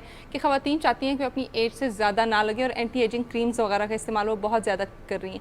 आप क्या समझती हैं कि ये एंटी एजिंग क्रीम्स जो है वो इस्तेमाल होनी चाहिए या फिर इसके लिए कोई और रिलायबल सोर्स जो है वो इस्तेमाल होना चाहिए? अच्छा, सबसे पहले तो ये है कि ख़वातीन के साथ साथ मर्द हजरात भी और हर जो है इंसान ये चाहता है कि वो ऑब्वियसली प्रेजेंटेबल हो, अच्छा लगे और अपनी एज का लगना या उससे बेहतर लगना मतलब कोई ऐसी बुरी बात नहीं है। बिल्कुल। और ज़ाहिर है टू स्टार्ट विथ कैसे स्टार्ट करना है सारी चीज़ों को, तो ज़ाहिर है आप स्किन प्रोटेक्शन और प्रिवेंशन से स्टार्ट करेंगे, यानी कि अपनी स्किन की हिफाजत करेंगे और उसको बुरे असरात से बचाएंगे। तो उसमें क्रीम्स का भी बहुत बड़ा रोल है और सबसे इम्पॉर्टेंट आप अपनी स्किन को कैसे प्रिवेंट करते हैं harmful effect of the environment से, उसका बहुत बड़ा रोल है, जिसमें सबसे इम्पॉर्टेंट जो मैं समझती हूँ जो बेस लाइन चीज़ है that is a sun block, that you should incorporate. आप अपने बच्चों के लिए भी उसको आदत बनाएं कि उनको पता हो कि ये क्या चीज़ है और उसको किस तरह इस्तेमाल करना है। और ऑब्वियसली जब आप सन प्रोटेक्शन एक सर्टेन एज से या शुरू से स्टार्ट करते हैं तो आपकी स्किन बहुत सारी एजिंग और बहुत सारे ऐसे अर्ली एजिंग चीज़ों से और प्रॉब्लम से बच जाती है अगर आप प्रॉपर तरीके से सिर्फ सन ब्लॉक का इस्तेमाल शुरू कर दें। और फिर ग्रेजुअली तो बाकी फिर आपकी एज के साथ साथ ऑब्वियसली आपका जो वैनिटी है वो इंक्रीज़ होता जाता है। ठीक है। अच्छा शुमाइला, बहुत सारे लोग ये कहते हैं कि सन ब्लॉक आप सिर्फ तभी लगाएं जब आप सन की तरफ आपका एक्सपोजर होने वाला है, तो आप उसी के अकॉर्डिंगली लगाएं। क्या ये बेहतरीन तरीका है इसको इस्तेमाल करने का, या फिर आप डेली की रूटीन में आप उसको चंद घंटे बाद आपका सन ब्लॉक का इस्तेमाल जो है वो ज़रूरी है? अगर हम सन में जाते हैं तो इट्स वेरी अनअवॉइडेबल ना कि आपने तो वो लगाना ही लगाना है। उसके अलावा बहुत सारी ऐसी मिसाल के तौर पे एक ब्लू लाइट है। अब आजकल हम ब्लू लाइट के ज़ेरे असर बहुत ज़्यादा हैं कि हम कंप्यूटर्स पे काम करते हैं, लैपटॉप्स पे काम करते हैं एंड इसकी जो है उसके इफ़ेक्ट्स बहुत बुरे हैं। आपने देखा होगा आजकल डार्क सर्कल्स होना और अनइवन स्किन टोन होना, इट्स वेरी कॉमन। उसके अलावा जब आप विंडोज़ हैं घर में बड़ी बड़ी and when you get to know कि आज अभी रोशनी आ रही है तो उसमें भी सर्टन जो है वो यूवीए रेज जो हैं वो आपकी आ रही होती हैं दैट कॉज एजिंग। तो बेहतरीन ये है कि आप अपना डेली रूटीन का हिस्सा बना लें सन ब्लॉक को। कुछ ख़वातीन किचन में जाती हैं, वो भी हीट है और मुख्तलिफ़ तरह की, कुछ घर बड़े हैं तो उनको घर में ही थोड़ा सा ट्रैवल करके जैसे हमारे कंट्री साइड है उसके ऊपर इस तरह के घर हैं कि आपको निकल के सहन में से जाना पड़ता है, या अगर आपकी स्किन प्रॉब्लमेटिक है और आपको कोई मसला है तो आप ज़रूर उसको सन प्रोटेक्शन अपना रूटीन बनाएंगे और बेहतर ये है कि आप सन ब्लॉक को 3 to 4 आवर्स के बाद रिपीट करेंगे। ठीक है, अच्छा दोबारा आएंगे उसी टॉपिक की तरफ कि एंटी एजिंग जो है वो एक बड़ा फैक्टर है जो कि हर इंसान चाहता है कि मैं अपनी एज से ज़्यादा कम उम्र लगूं तो ज़्यादा बेहतर होगा, और मेरे ख्याल से आजकल हमें थोड़ा सा फोबिया भी हो गया कि हम जितने यंग दिखेंगे उतने ही हम खूबसूरत होंगे। एंटी एजिंग के लिए क्या करना चाहिए, चाहे वो क्रीम्स हैं या फिर कोई ट्रीटमेंट्स हैं वो इस्तेमाल करने चाहिए, या फिर आप नेचुरली अपनी डाइट में क्या चीज़ें शामिल करें जो कि आपको एक फ्रेश लुक दे सकें? सही, एंटी एजिंग जो है ना, it's quite a big kind of thing ना, तो किसी भी, मैं हमेशा पेशेंट से भी ये कहती हूँ कि ये कोई बहुत आसान बात नहीं है कि आप अपनी उम्र से छोटा लगना शुरू हो जाएं। ये एक पूरा प्रोसेस है जिसको अगर हम सब समझ लें और लाइफस्टाइल चेंजेस के साथ शुरू से ही, जैसे मैंने बताया एक छोटी सी चीज़ है, हम सन ब्लॉक यूज़ करें, उसके बाद एक सर्टेन एज पे हम प्रोटेक्टिव क्रीम्स और एंटीऑक्सीडेंट्स वाली क्रीम्स पे आ जाते हैं जो कि हमारे फ्री रेडिकल डैमेज को कम करती हैं। इसी तरह हमारा इनटेक है एंटीऑक्सीडेंट्स का, मिनरल्स का, वाइटामिन्स का, डाइट में ये सारा कुछ इनटेक होना चाहिए जो कि एजिंग प्रोसेस को स्लो करता है। उसके अलावा फिर definitely Aahista Aahista clinical procedures की तरफ आते हैं जिसमें बहुत ही बेसिक प्रोसीजर्स हैं, जैसे फेशियल्स हैं। हाइड्रोफेशियल्स हम इसलिए कहते हैं कि स्किन को ज़रा डीप क्लिनजिंग के साथ एक्सफोलिएट करना इसलिए ज़रूरी होता है कि आफ्टर 25 स्किन जो है खुद ब खुद डेड स्किन बिल्डअप से गेट रिड नहीं हो सकती। तो इट्स अ कंप्लीट साइकिल, जो सेल का टर्न ओवर है दैट इज़ 28 to 30 डेज़। तो उसके बाद उसकी अपनी कैपेसिटी जो है शेड ऑफ होने की, या हमारा क्लिनजिंग प्रोसेस इतना अच्छा नहीं होता, तो you should go to some professional कि वो आपकी डीप क्लिनजिंग करके, वो जब आपकी सुपरफिशियल स्किन में सपलनेस और ग्लो आएगा तो ऑब्वियसली उसमें आपके जो प्रोडक्ट्स लगा रहे हैं उसकी एब्जॉर्प्शन भी बहुत अच्छी होगी और डेफिनेटली स्किन जो है वो एक डिफरेंट तरह से अच्छे तरीके से बिहेव करेगी। बिल्कुल। अच्छा डॉक्टर साहिबा, जैसे आप बात कर रही हैं कि बहुत सारे डिफरेंट ट्रीटमेंट्स होते हैं जो कि आपको टाइम टू टाइम लेने चाहिए। आजकल अगर आप देखें तो बहुत सारी चीज़ें और भी आना शुरू होगी, जैसे बोटॉक्स हो गया, फिलर्स हो गए, इनका इस्तेमाल हो गया, फिर PRPs होगी, माइक्रो नीडलिंग होगी, ये सारी चीज़ें जो हैं वो आजकल बड़ी कॉमनली इस्तेमाल हो रही। क्या अभी ये भी इम्पेक्ट करती हैं आपकी स्किन के ऊपर? डेफिनेटली, ये सब रिसर्च प्रोडक्ट्स हैं, ये जितने भी आपने नाम लिए सब रिसर्च प्रोसीजर्स हैं। तो उसमें कुछ प्रोसीजर्स आप प्रिवेंटिव मेजर्स के तौर पे भी यूज़ कर सकते हैं। अब अगर हम बात करते हैं बोटॉक्स की, तो पहले एक ज़माने में दिस वाज अ कॉन्सेप्ट कि बोटॉक्स जी जब बहुत सारी लाइनें आना शुरू हो जाएंगी तो ही हम लेंगे, बट नाउ हम इसको प्रिवेंटिव मेडिसिन में भी यूज़ करते हैं एजिंग को प्रिवेंट करने के लिए। जैसे मिसाल के तौर पे मैं और आप, हमारा काम पब्लिक डीलिंग का है और हम बहुत सारी गुफ्तगू करते हैं, उसमें हम बहुत सारे एक्सप्रेशंस बनाते हैं, या कोई एक्टर है उसको बहुत ज़्यादा ओवर एक्सप्रेशन बनाने की आदत है, या कोई भी तो उसमें जो है उनके लाइंस और रिंकल्स आने के, जहाँ पे एक्सप्रेशन उनका होता है वहाँ पे आने के चांसेस ज़्यादा होते हैं, बिकॉज बार बार जब आप एक्सप्रेशन बनाते हैं वहाँ पे लाइंस आपकी डीप होना शुरू हो जाती हैं।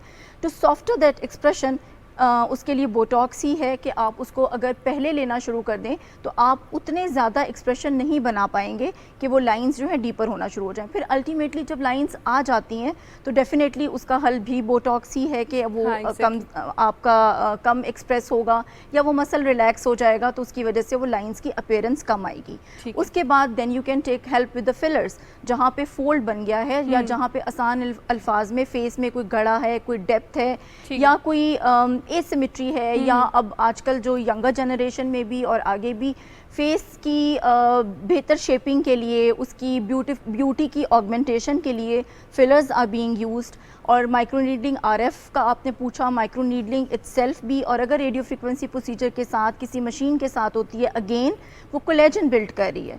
कोलेजन इज़ अ बेसिक आपकी स्किन का कोलेजन और इलास्टिक स्ट्रक्चर है जो उसको यूथफुल और एक फुलर अपीयरेंस देता है, जिसमें आप यंग लगते हैं, फाइन लाइंस और रिंकल्स डील हो जाती हैं, उसमें आपकी हल्के फुल्के पिगमेंटेशंस और अनइवन स्किन डील हो जाती है। तो these are all kicking procedures जो आपको करते रहने चाहिए। और PRP डेफिनेटली, PRP तो अब एक बहुत ही बेसिक प्रोसीजर हो गया, it's your own autologous treatment जो है आप की अपनी चीज़ है, तो आप उससे भी अपनी स्किन की हेल्थ को मेनटेन रख सकते हैं। ठीक है। अच्छा ये बताइएगा, जिस तरह से हम फिलर्स की बात करें या बोटॉक्स वगैरह की बात करें, ये प्रोसेस कितना कॉस्टली है और कितने टाइम बाद इसको रिपीट करना ज़रूरी है? मतलब जो लोग करवाते हैं तो कितनी फ्रीक्वेंसी रहती है कि कितने टाइम तक ये सस्टेन करता है और उसके बाद आपको दोबारा करवाना है इसको? The things which are related with anti-aging, obviously they have to be costly and they are costly. सही है, ये कोई आसान बात नहीं है। किसी मतलब दुनिया, मेरा ख्याल है दुनिया में जो सबसे ज़्यादा स्पेंड हो रहा है वो एंटी एजिंग की, चाहे वो फेस की हो या बॉडीली एंटी एजिंग हो, हम उसको ओवरऑल देखते हैं ना। जब अगर आपके ऑर्गन्स भी हेल्दी रहेंगे that is also anti ageing. अब हम चूँकि स्किन से रिलेटेड हैं या हमारे एस्थेटिक या ब्यूटी से रिलेटेड लोग हैं तो ऑब्वियसली हमारा फोकस उसके ऊपर होता है। तो दुनिया में सबसे ज़्यादा पैसा इस चीज़ पे स्पेंड हो रहा है, तो इसके ट्रीटमेंट्स भी ऑब्वियसली एक्सपेंसिव हैं थोड़े से। बोटॉक्स को आप 4 to 6 मंथ्स पे रिपीट करते हैं। इसी तरह फिलर्स, अगर आप अच्छी क्वालिटी के फिलर्स यूज़ कर रहे हैं तो 1 year 1.5 year दे स्टे। और कुछ प्रोसीजर्स ऐसे हैं जिनके सर्टन सेट ऑफ प्रोसीजर्स हैं, जैसे PRP है या खाली रेडियो फ्रिक्वेंसी है या माइक्रो नीडलिंग रेडियो फ्रिक्वेंसी है, उसके सर्टन सेट्स लेते हैं आप अ मंथ अपार्ट ले लें या जिस तरह भी आपका फिजिशियन स्किन देखते हुए आपको एडवाइस करता है। उस सेट के बाद then you can give a rest for certain months to your skin. वो काम करता रहता है, वो प्रोसीजर आपका कोलेजन बिल्डिंग और बाकी अच्छी चीज़ें आपकी स्किन के अंदर करता रहता है। और उसके बाद फिर आपको उसके मेंटेनेंस ट्रीटमेंट पे जाना पड़ता है, because ageing is a continuous process and you are ageing every tick of the clock. तो उसके लिए आपको बिल्कुल तैयार रहना है कि आपने किस तरह उसके नेक्स्ट प्रोसीजर्स अडॉप्ट करने हैं। ठीक है। अच्छा, क्यू-स्वेट और हाइपो एक नई टेक्नोलॉजी है, इसके बारे में थोड़ा अगर आपको नो हाउ है तो वो भी व्यूअर्स को बताइएगा कि क्या टेक्नोलॉजी है। We have Q switch and pico lasers also. Q switch lasers and pico laser, इसको हम 3D लेजर्स कहते हैं, जो टाइटनिंग, टोनिंग, टेक्सचरिंग इन सब चीज़ों पे काम करता है। जी, अगर आप इसको ले रहे हैं अपने फिजिशियन के साथ ऑन वन पेज होके और जैसे वो आपको एडवाइस करते हैं उस तरह, तो they can help in collagen building continuously. Number 1 तो आप फाइन लाइंस और रिंकल्स सॉफ्ट हो जाते हैं, और अगर आप इसको थोड़ा सा अर्ली एज में लेना शुरू कर देते हैं तो it is also preventive treatment. उसके अलावा they can deal the pigmentations also. It can give you a glowy, a whitening, a little bleacher effect. और उसके अलावा ये आपकी अनइवन टोन्स हैं या एज के साथ साथ जो ब्लॉची पैचेस आ जाते हैं फेस के ऊपर, उसको भी बहुत अच्छा डील करता है। अच्छा शुमाइला, आजकल अगर हम देखें तो इन्फ्लुएंसर्स इस चीज़ में बड़ा एक मेजर रोल प्ले कर रहे हैं कि इस तरह के जितने भी ट्रीटमेंट्स हैं उनको काफ़ी ज़्यादा प्रमोट कर रहे हैं। इसमें एक आ जाता है वाइटनिंग ट्रीटमेंट्स या वाइटनिंग इंजेक्शंस, जो कि बहुत ज़्यादा इन्फ्लुएंसर्स जो हैं उसका इस्तेमाल भी कर रहे हैं। और मेरे ख्याल से हम लोग भी इतने कॉन्शियस हो चुके हैं, शुरू से ही हम इतने कॉन्शियस है कि हमें लगता है कि गोरा रंग जिसका है वही खूबसूरत है, वही बेहतरीन है। ये जो इंजेक्शंस हैं ये कितने हेल्पफुल हैं और इनके लॉन्ग टर्म में क्या इफ़ेक्ट्स हैं? आपने बिल्कुल सही कहा कि हमारे इनकल्टेटेड है हमारे सोसाइटी में ये चीज़, बिकॉज वी आर नॉट गोरास। ठीक है, हम गोरे नहीं हैं तो obviously we crave for that complexion. जो लोग गोरे हैं वो हमारे कॉम्प्लेक्शन को क्रेव करते हैं। तो इट्स ऑलवेज लाइक जो चीज़ आपके पास नहीं होती, इट्स अ ह्यूमन नेचर कि इट्स वेरी नेचुरल। जहाँ तक इन्फ्लुएंसर्स की आप बात कर रहे हैं तो आपको पता है जनरेशन जी का ज़माना है और वो बैठती है, they are the most influenced people, जो सबसे ज़्यादा इन्फ्लुएंस लेते हैं and they come to us. बहुत यंगर लड़कियाँ, मुझे बाज़ दफ़ा समझाने में बहुत दिक्कत भी होती है। इट्स नॉट लाइक कि हम आपका कोई कॉम्प्लेक्शन 180 डिग्री चेंज कर सकते हैं। It's you can not change your genetics. I always tell, मैंने ये बहुत बार टीवी प्रोग्राम्स में, अपने सोशल मीडिया के थ्रू भी मैसेज दिया है कि अगर आपको कोई ये क्लेम करता है that you are going to you know they are going to change your complexion और यू कैन गेट अ 180 या 360 डिग्री चेंज आपके कॉम्प्लेक्शन में आ जाएगा, that is not like that. उसमें यह कि इसमें भी पर्सन टू पर्सन वेरी करता है। ठीक है, एंटीऑक्सीडेंट्स हैं, एक गश ऑफ एंटीऑक्सीडेंट्स हम IV लगाते हैं जिसमें एंटीऑक्सीडेंट्स, अगेन एंटी एजिंग और इस तरह की बहुत सारी चीज़ें होती हैं दैट फ्लश आउट और डिटॉक्सिफाई योर बॉडी। तो जब आप अपनी डिटॉक्सिफिकेशन पे और बॉडी की क्लींजिंग पे काम कर रहे होते हैं इंटरनली, तो डेफिनेटली एक ग्लो आता है। या बहुत सारे लोग आजकल थोड़े बैड लाइफस्टाइल्स की तरफ हैं, स्मोकिंग है, ड्रिंकिंग है, इस तरह की बहुत सारी बैड फूड इनटेक की एक्टिविटीज़ हैं, उन लोगों पे ज़रा बेहतर असर होना शुरू हो जाता है। They get a glowy, a smoother skin या ब्राइटर स्किन उसको हम कह सकते हैं। लेकिन हम ये नहीं कह सकते कि कोई काले से गोरा हो गया, that is very bad thing to say again on the TV। लेकिन ये कि yes you can get a healthier skin, और हेल्दी और ग्लोई स्किन जो है वो शो कराती है एक हेल्दी कॉम्प्लेक्शन। मेरा ख्याल है इतना ये माइंडसेट इतना रखना it's not a bad thing. लेकिन ये सोच लेना कि the colour is not good और इस कलर में कोई बहुत बड़ा चेंज आने वाला है, ये ओवररेटेड सी चीज़ है। ठीक है। अच्छा, एक लास्ट क्वेश्चन ये है कि अगर हम एंटी एजिंग, जो कि हमारा मेन टॉपिक था, अगर उसकी बात की जाए तो एक कोई ऐसा ट्रीटमेंट जो कि आपका फॉर द लाइफ टाइम जो है वो सस्टेन रहेगा, या कोई ऐसी सर्जरीज वगैरह हैं जो कि इसमें शामिल होती हैं, उसके हवाले से कोई अवेयरनेस अगर आप देना चाहें? नहीं, सर्जरीज तो I am an aesthetic physician, तो हम non invasive procedures, minimal invasive procedures करते हैं। वो हर एज के हिसाब से डिफरेंट होते हैं। ठीक है। प्रिवेंशन के लिए मैंने आपसे कहा कि ऐसे जैसे आपको अपनी क्लिनजिंग हर मंथ करानी है, हाँ। फिर आपने कुछ लेजर्स का नाम लिया या रेडियो फ्रिक्वेंसी प्रोसीजर्स हैं वो आप मंथली बेसिस पे करा सकते हैं टू गेट अ टाइटर स्किन और फर्दर एजिंग को प्रिवेंट करने के लिए। उसके बाद फिर बारी आती है कि आपको क्या ज़रूरत है, बोटॉक्स आपने किस वक्त कराना है, वो आपका फिजिशियन आपको बेहतर गाइड करेगा। And they our life time procedures. जैसे मैंने आपसे कहा कि जब आप एज हो रहे हैं तो आप एज हो रहे हैं, there is nothing like it कि आबे हयात है मैं आपको पीने को दे दूँ और एक दफ़ा आपने कर लिया and you will stay for ever like this. No, it's a continuous process. Even some of the face lift surgeries we have to repeat it after 6-7 years. तो उसमें यह है कि चूँकि ये non invasive minimal invasive procedures हैं जिसमें Botox, thread lift भी आता है, शुगर थ्रेड लिफ्ट भी आता है और दूसरे थ्रेड लिफ्ट्स भी आते हैं जो कि पुलिंग थ्रेड्स होते हैं। तो ये सारे प्रोसीजर्स आपके फेस के अकॉर्डिंगली जो है डिज़ाइन कस्टमाइज किए जाते हैं, जो आपका डॉक्टर आपको टाइम टू टाइम जो है वो आपको उसकी रेपिटेशन जो है वो repetition बहुत होती है। ज़्यादा ज़रूरी है। Thank you so much doctor Shumaila इस चीज़ पे अवेयरनेस क्रिएट करने के लिए, लोगों को ये बताने के लिए कि आप अपने हेल्दी लाइफस्टाइल से, हेल्दी डाइट से इस चीज़ को ज़्यादा इंप्रूव करें तो बेहतर होगा, रादर देन कि आप किसी भी ट्रीटमेंट की तरफ जाएँ। लेकिन एक चीज़ इसमें पॉइंट करने की या नोट करने की ज़रूरत वो ये है कि आप जिस भी डॉक्टर के पास जा रहे हैं, जिस भी जगह से ट्रीटमेंट ले रहे हैं, उसकी ये आइडेंटिटी लेना ज़रूरी है कि आप बेहतरीन ट्रीटमेंट ले रहे हैं वहाँ से और वो चीज़ जो है वो ठीक है या नहीं है। लेंगे एक छोटी सी ब्रेक और उसके बाद शामिल करेंगे हम अपने नेक्स्ट गेस्ट को।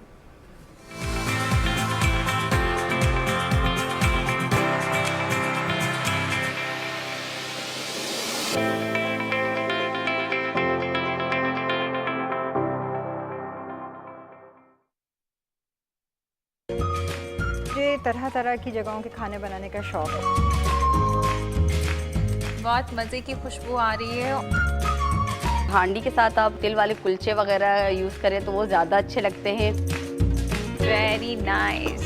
पीटीवी अपनी रिवायात को बरकरार रखते हुए आपके लिए एक बार फिर से लेकर आ रहा है आप ही का पसंदीदा शो। बना रहे हैं लाहौरी तवा चिकन। हम सब कुछ अच्छा अच्छा आपको बनाना सिखाते हैं ताकि आपका दिन बहुत अच्छा गुजरे। तो इसको 15 मिनट्स लगेंगे तैयार होने में। फर्स्ट बॉयल आ जाएगा तो हम इसको स्लो फ्लेम पे लिड लगाकर रख देंगे। रिवायतों की लज्जत सीजन 2 सिर्फ और सिर्फ पीटीवी होम पर।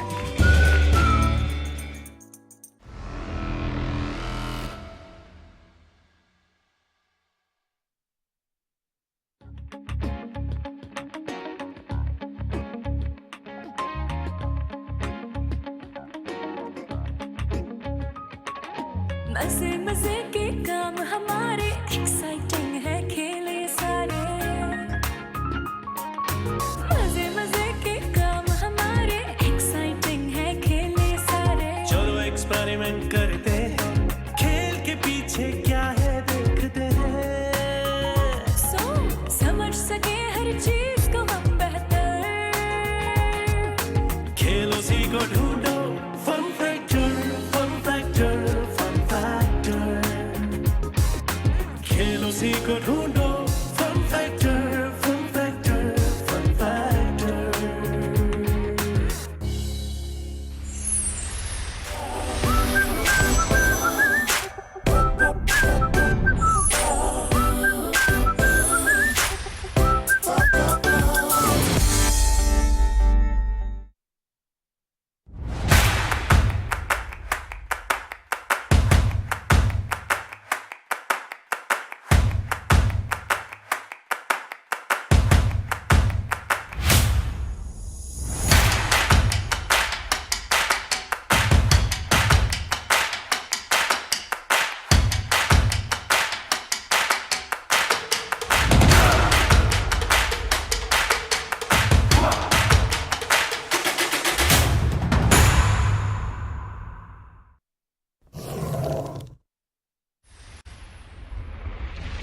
जिस तरह से हमने प्रोग्राम के शुरू में ही बात की कि आज का दिन जो है वो बहुत ही अहमियत का हामिल है, और अहमियत उसकी ये है कि आज के दिन तमाम वो लोग जो कि मजहबी तशद्दुद का या मजहबी इंतहा पसंदी का शिकार हो रहे हैं दुनिया में किसी भी जगह पे, चाहे वो पाकिस्तान है या दुनिया में कोई भी जगह है, उस हवाले से अगर वो उनके साथ इस तरह के वाक़यात हो रहे हैं तो उनके साथ इज़हार यकजहती के लिए आज का दिन मनाया जा रहा है। और इसी के ऊपर हम फर्दर भी बात करेंगे कि किस तरीके से मजहबी इंतहा पसंदी जो है वो एक माशरे को तबाह करती है और इसमें मज़ीद मसाइल जो है वो सामने लेके आती है, और किस तरीके से तमाम सिटीजन जो है वो एक दूसरे से दूर होते जाते हैं इस बुनियाद पर कि उनका मज़हब अलग है और मज़हब को फॉलो करने में किस तरह के मसाइल जो है वो दरपेश होते हैं, और इंतहा पसंदी और पुरतशद्दुद वाक़यात जो है वो किसी भी माशरे के लिए किस किस्म के मसाइल लेके आते हैं और किस तरीके से वो एक नेशन को तबाह करते हैं। इस हवाले से हमारे साथ बात करने के लिए मौजूद हैं KPCEVE मोहम्मद काशिफ इरशाद साहब। अस्सलाम वालेकुम सर, कैसे हैं आप?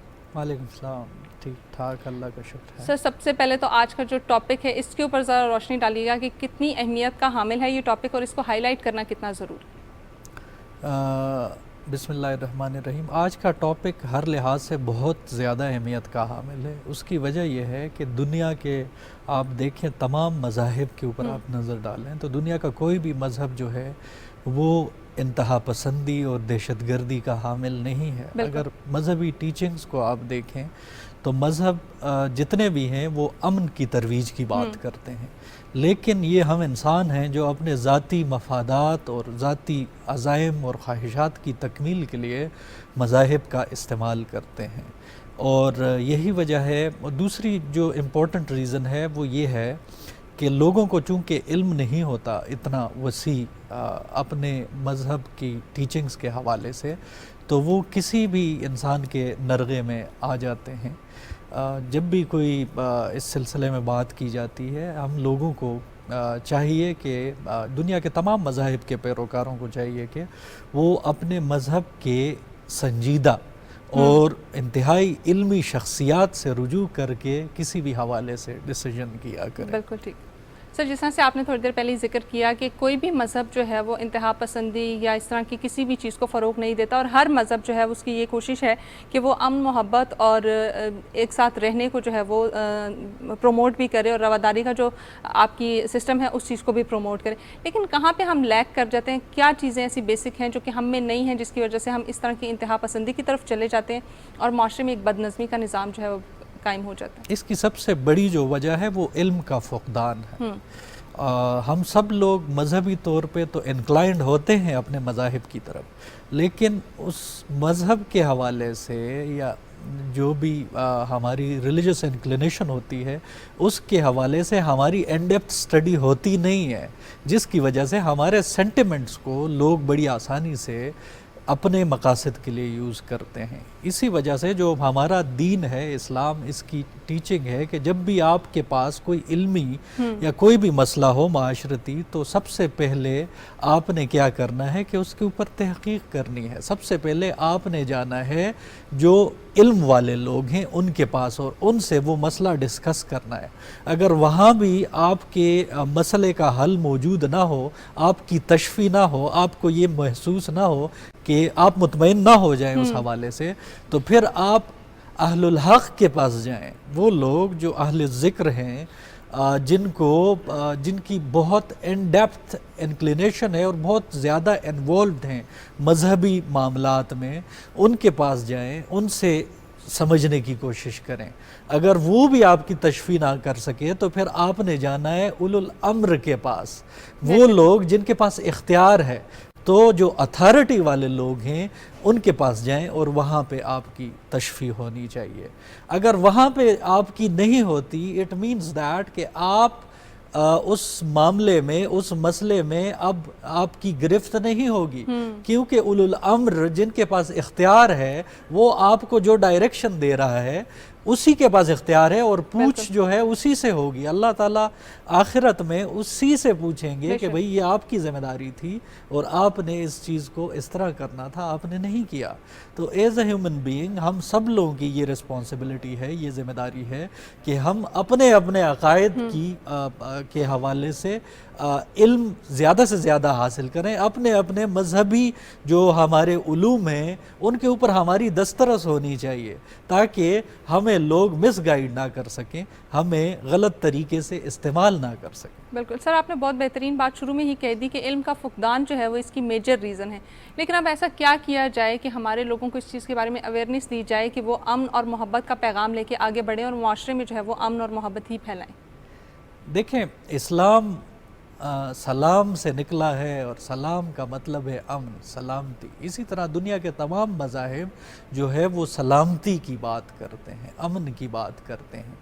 तो जो सबसे इम्पोर्टेंट बात है, अगर हम देखें तो जो इस्लाम की शुरुआत हुई है पहली वही इक़रा से आई है कि पढ़। और कुरान की मुख्तलिफ हमें जो आयात हैं वो इल्म के हवाले से गाइड करती हैं, हमें कहती हैं कि कायनात की वसअतों को तलाश करें, तहक़ीक़ करें, इल्म की जुस्तजू करें। इल्म हासिल करना हर मुसलमान मर्द और औरत पे फ़र्ज़ है। तो इल्म ही वो बुनियाद है जिसके ज़रिए से तमाम मज़ाहिब के पैरोकार इंतहा पसंदी और दहशतगर्दाना सोच से दूर जाएंगे और माशरे में इससे जितना ज़्यादा इल्म होगा उतना ज़्यादा अवेयरनेस होगी, और जितनी ज़्यादा अवेयरनेस होगी उतना ज़्यादा माशरा जो है वो अमन का पैगंबर होगा। माशरे में जो भी वो इश्यूज़, जो भी वो मसाइल या जो भी वो रीज़न्स हैं जो लोगों को नेगेटिविटी की तरफ या इंतहा पसंदाना इक़दामात की तरफ ले जाते हैं, वो ख़त्म होंगे जितना अवेयरनेस होगी, और अवेयरनेस इल्म से ही आती है। काशिफ साहब, अगर आजकल की यूथ को हम देखें या यंगस्टर्स को बिलखसूस देखें तो उनमें अदम बर्दाश्त बहुत ज़्यादा है। आप दूसरे की जो ओपिनियन होती है आप उसको बर्दाश्त नहीं कर सकते या फिर उसको आप काउंटर नहीं कर सकते, तो वहाँ पे लड़ाई या झगड़ा होना लाजमी है। एक तो ये बताइएगा कि इस चीज़ को किस तरीके से काउंटर किया जा सकता है, और अगर रिलीजियस पॉइंट ऑफ व्यू से भी इसको देखा जाए तो मेरे ख्याल से जितनी भी मजहबी इंतहा पसंदी होती है वो इसी वजह से होती है कि आप दूसरे के रिलीजन को काउंटर नहीं कर पा रहे होते या फिर आप उसको उस तरीके से चलने नहीं दे पा रहे होते। इन दोनों चीज़ों को किस तरीके से जो है वो आप बेहतरीन कर सकते हैं, या क्या चीज़ें इनकलकेट करनी चाहिए हमारी यूथ में कि ये दोनों मसाइल ना दरपेश हों? जहाँ तक इंतहा पसंदी की बात है तो इंतहा पसंदी किसी भी शोबे में हो सकती है। वो मजहबी इंतहा पसंदी भी हो सकती है, वो सियासी इंतहा पसंदी भी हो सकती है। और जब इंतहा पसंदी पुरतशद्दुद हो जाए तो फिर माशरे में ये वाले वाक़यात होते हैं जिस तरह रिसेंटली हुआ, या पाकिस्तान में मुख्तलिफ वायलेंट एक्सट्रीमिस्ट इंसिडेंट्स जो पिछले 2-4 दुनिया भर में भी बिल्कुल होते हैं, 8 साल में हो रहे हैं या दुनिया में हो रहे हैं। अब ये इंतहा पसंदाना इक़दामात के पीछे कुछ फैक्टर्स होते हैं जिन्हें ड्राइवर्स ऑफ वायलेंट एक्सट्रीमिज़म कहा जाता है। उनमें कुछ इंट्रिंसिक होते हैं और कुछ एक्सट्रिंसिक होते हैं। जो इंट्रिंसिक होते हैं उन्हें हम पुश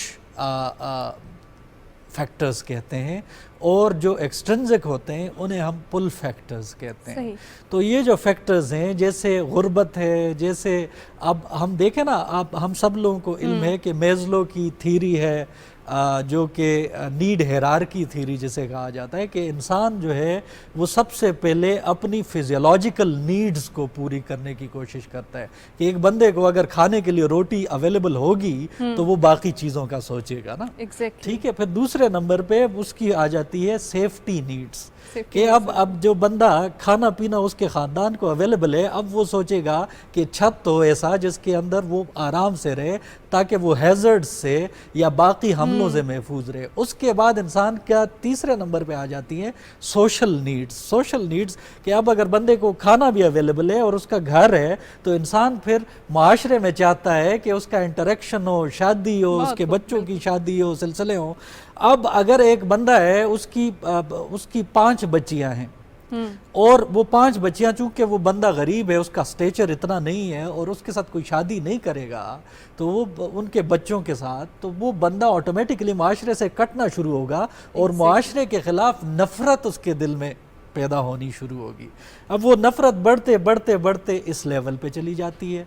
फिर चौथे नंबर पे आ जाती है सेल्फ एस्टीम, कि जब बंदे की ये सारी चीज़ें पूरी हों तो बंदा कहता है मेरी इज्जत हो, लोग मुझे एक रुतबा दें, जहाँ मैं जाऊँ मेरी एक पहचान हो।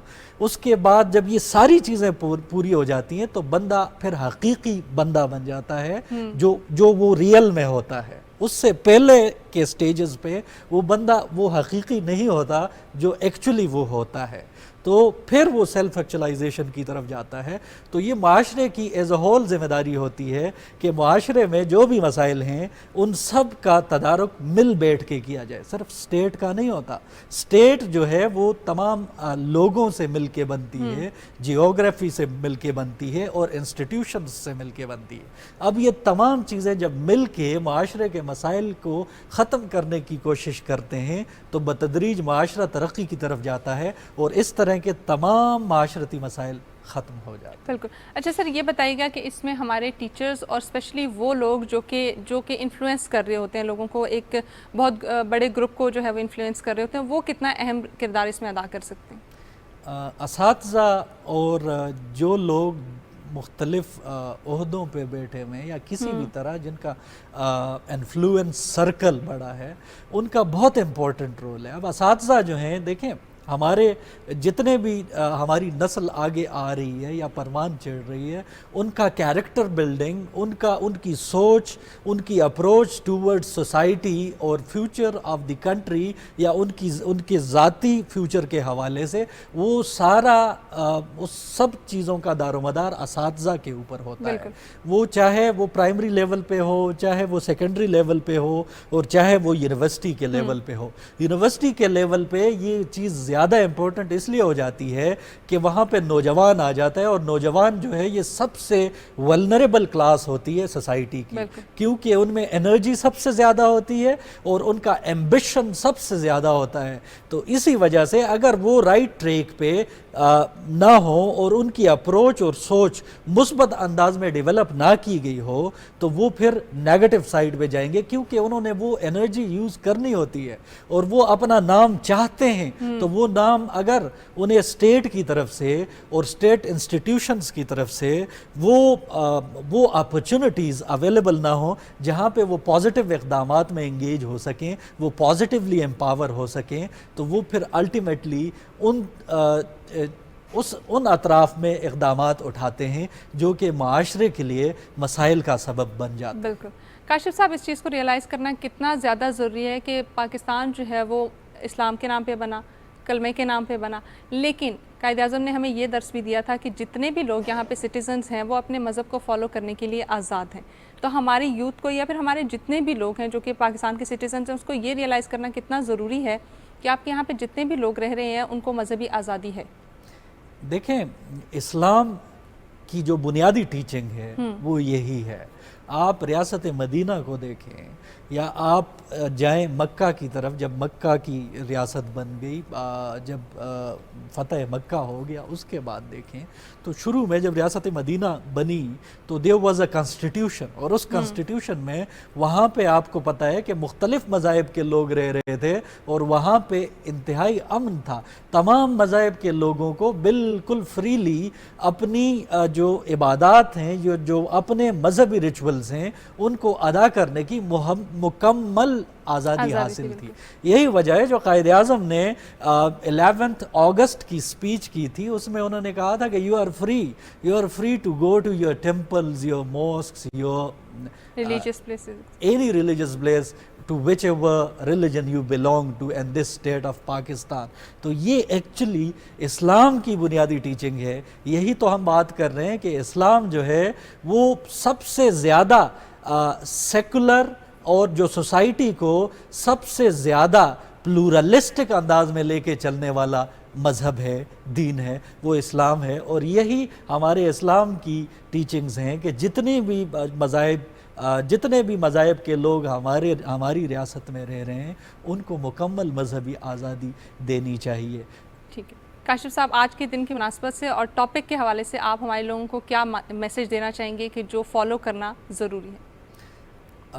मेरा मैसेज पाकिस्तान के लिए और पाकिस्तान की आवाम के लिए ये है कि माशरे की तरक्की के लिए ज़रूरी है कि हम हमारे अंदर इंतहाई अमन के लिए कोशिशें और जद्दोजहद करने का जज्बा मौजूद होना चाहिए, और माशरे की तरक्की क्यूमुलेटिव होगी तो हम तरक्की कर सकेंगे। अगर हम सिर्फ अपनी ज़ात का सोचेंगे तो हम तरक्की नहीं कर सकेंगे, क्योंकि इकबाल ने इसीलिए कहा था कि अफराद के हाथों में है अक़वाम की तकदीर, हर फर्द है मिल्लत के मुक़द्दर का सितारा। बिल्कुल, बहुत खूब, बहुत शुक्रिया काशिफ साहब इस टॉपिक को हाईलाइट करने के लिए एंड बहुत पोलाइटली आपने पूरी डिस्कशन को लेके चले, बहुत खूबसूरत अंदाज था। थैंक यू सो मच सुबह पाकिस्तान का इतना खूबसूरत हिस्सा बनने के लिए।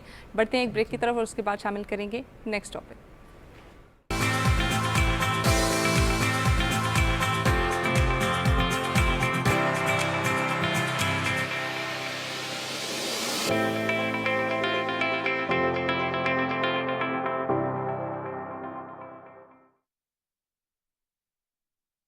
मैं हूं आपकी होस्ट रिदा अहमद और आपके लिए ला रही हूं एक बहुत ही इंटरटेनिंग शो क्रिएटिव किड्स। इसमें आपके लिए हैं ढेर सारे surprises, gift hampers, star kit, art and crafts,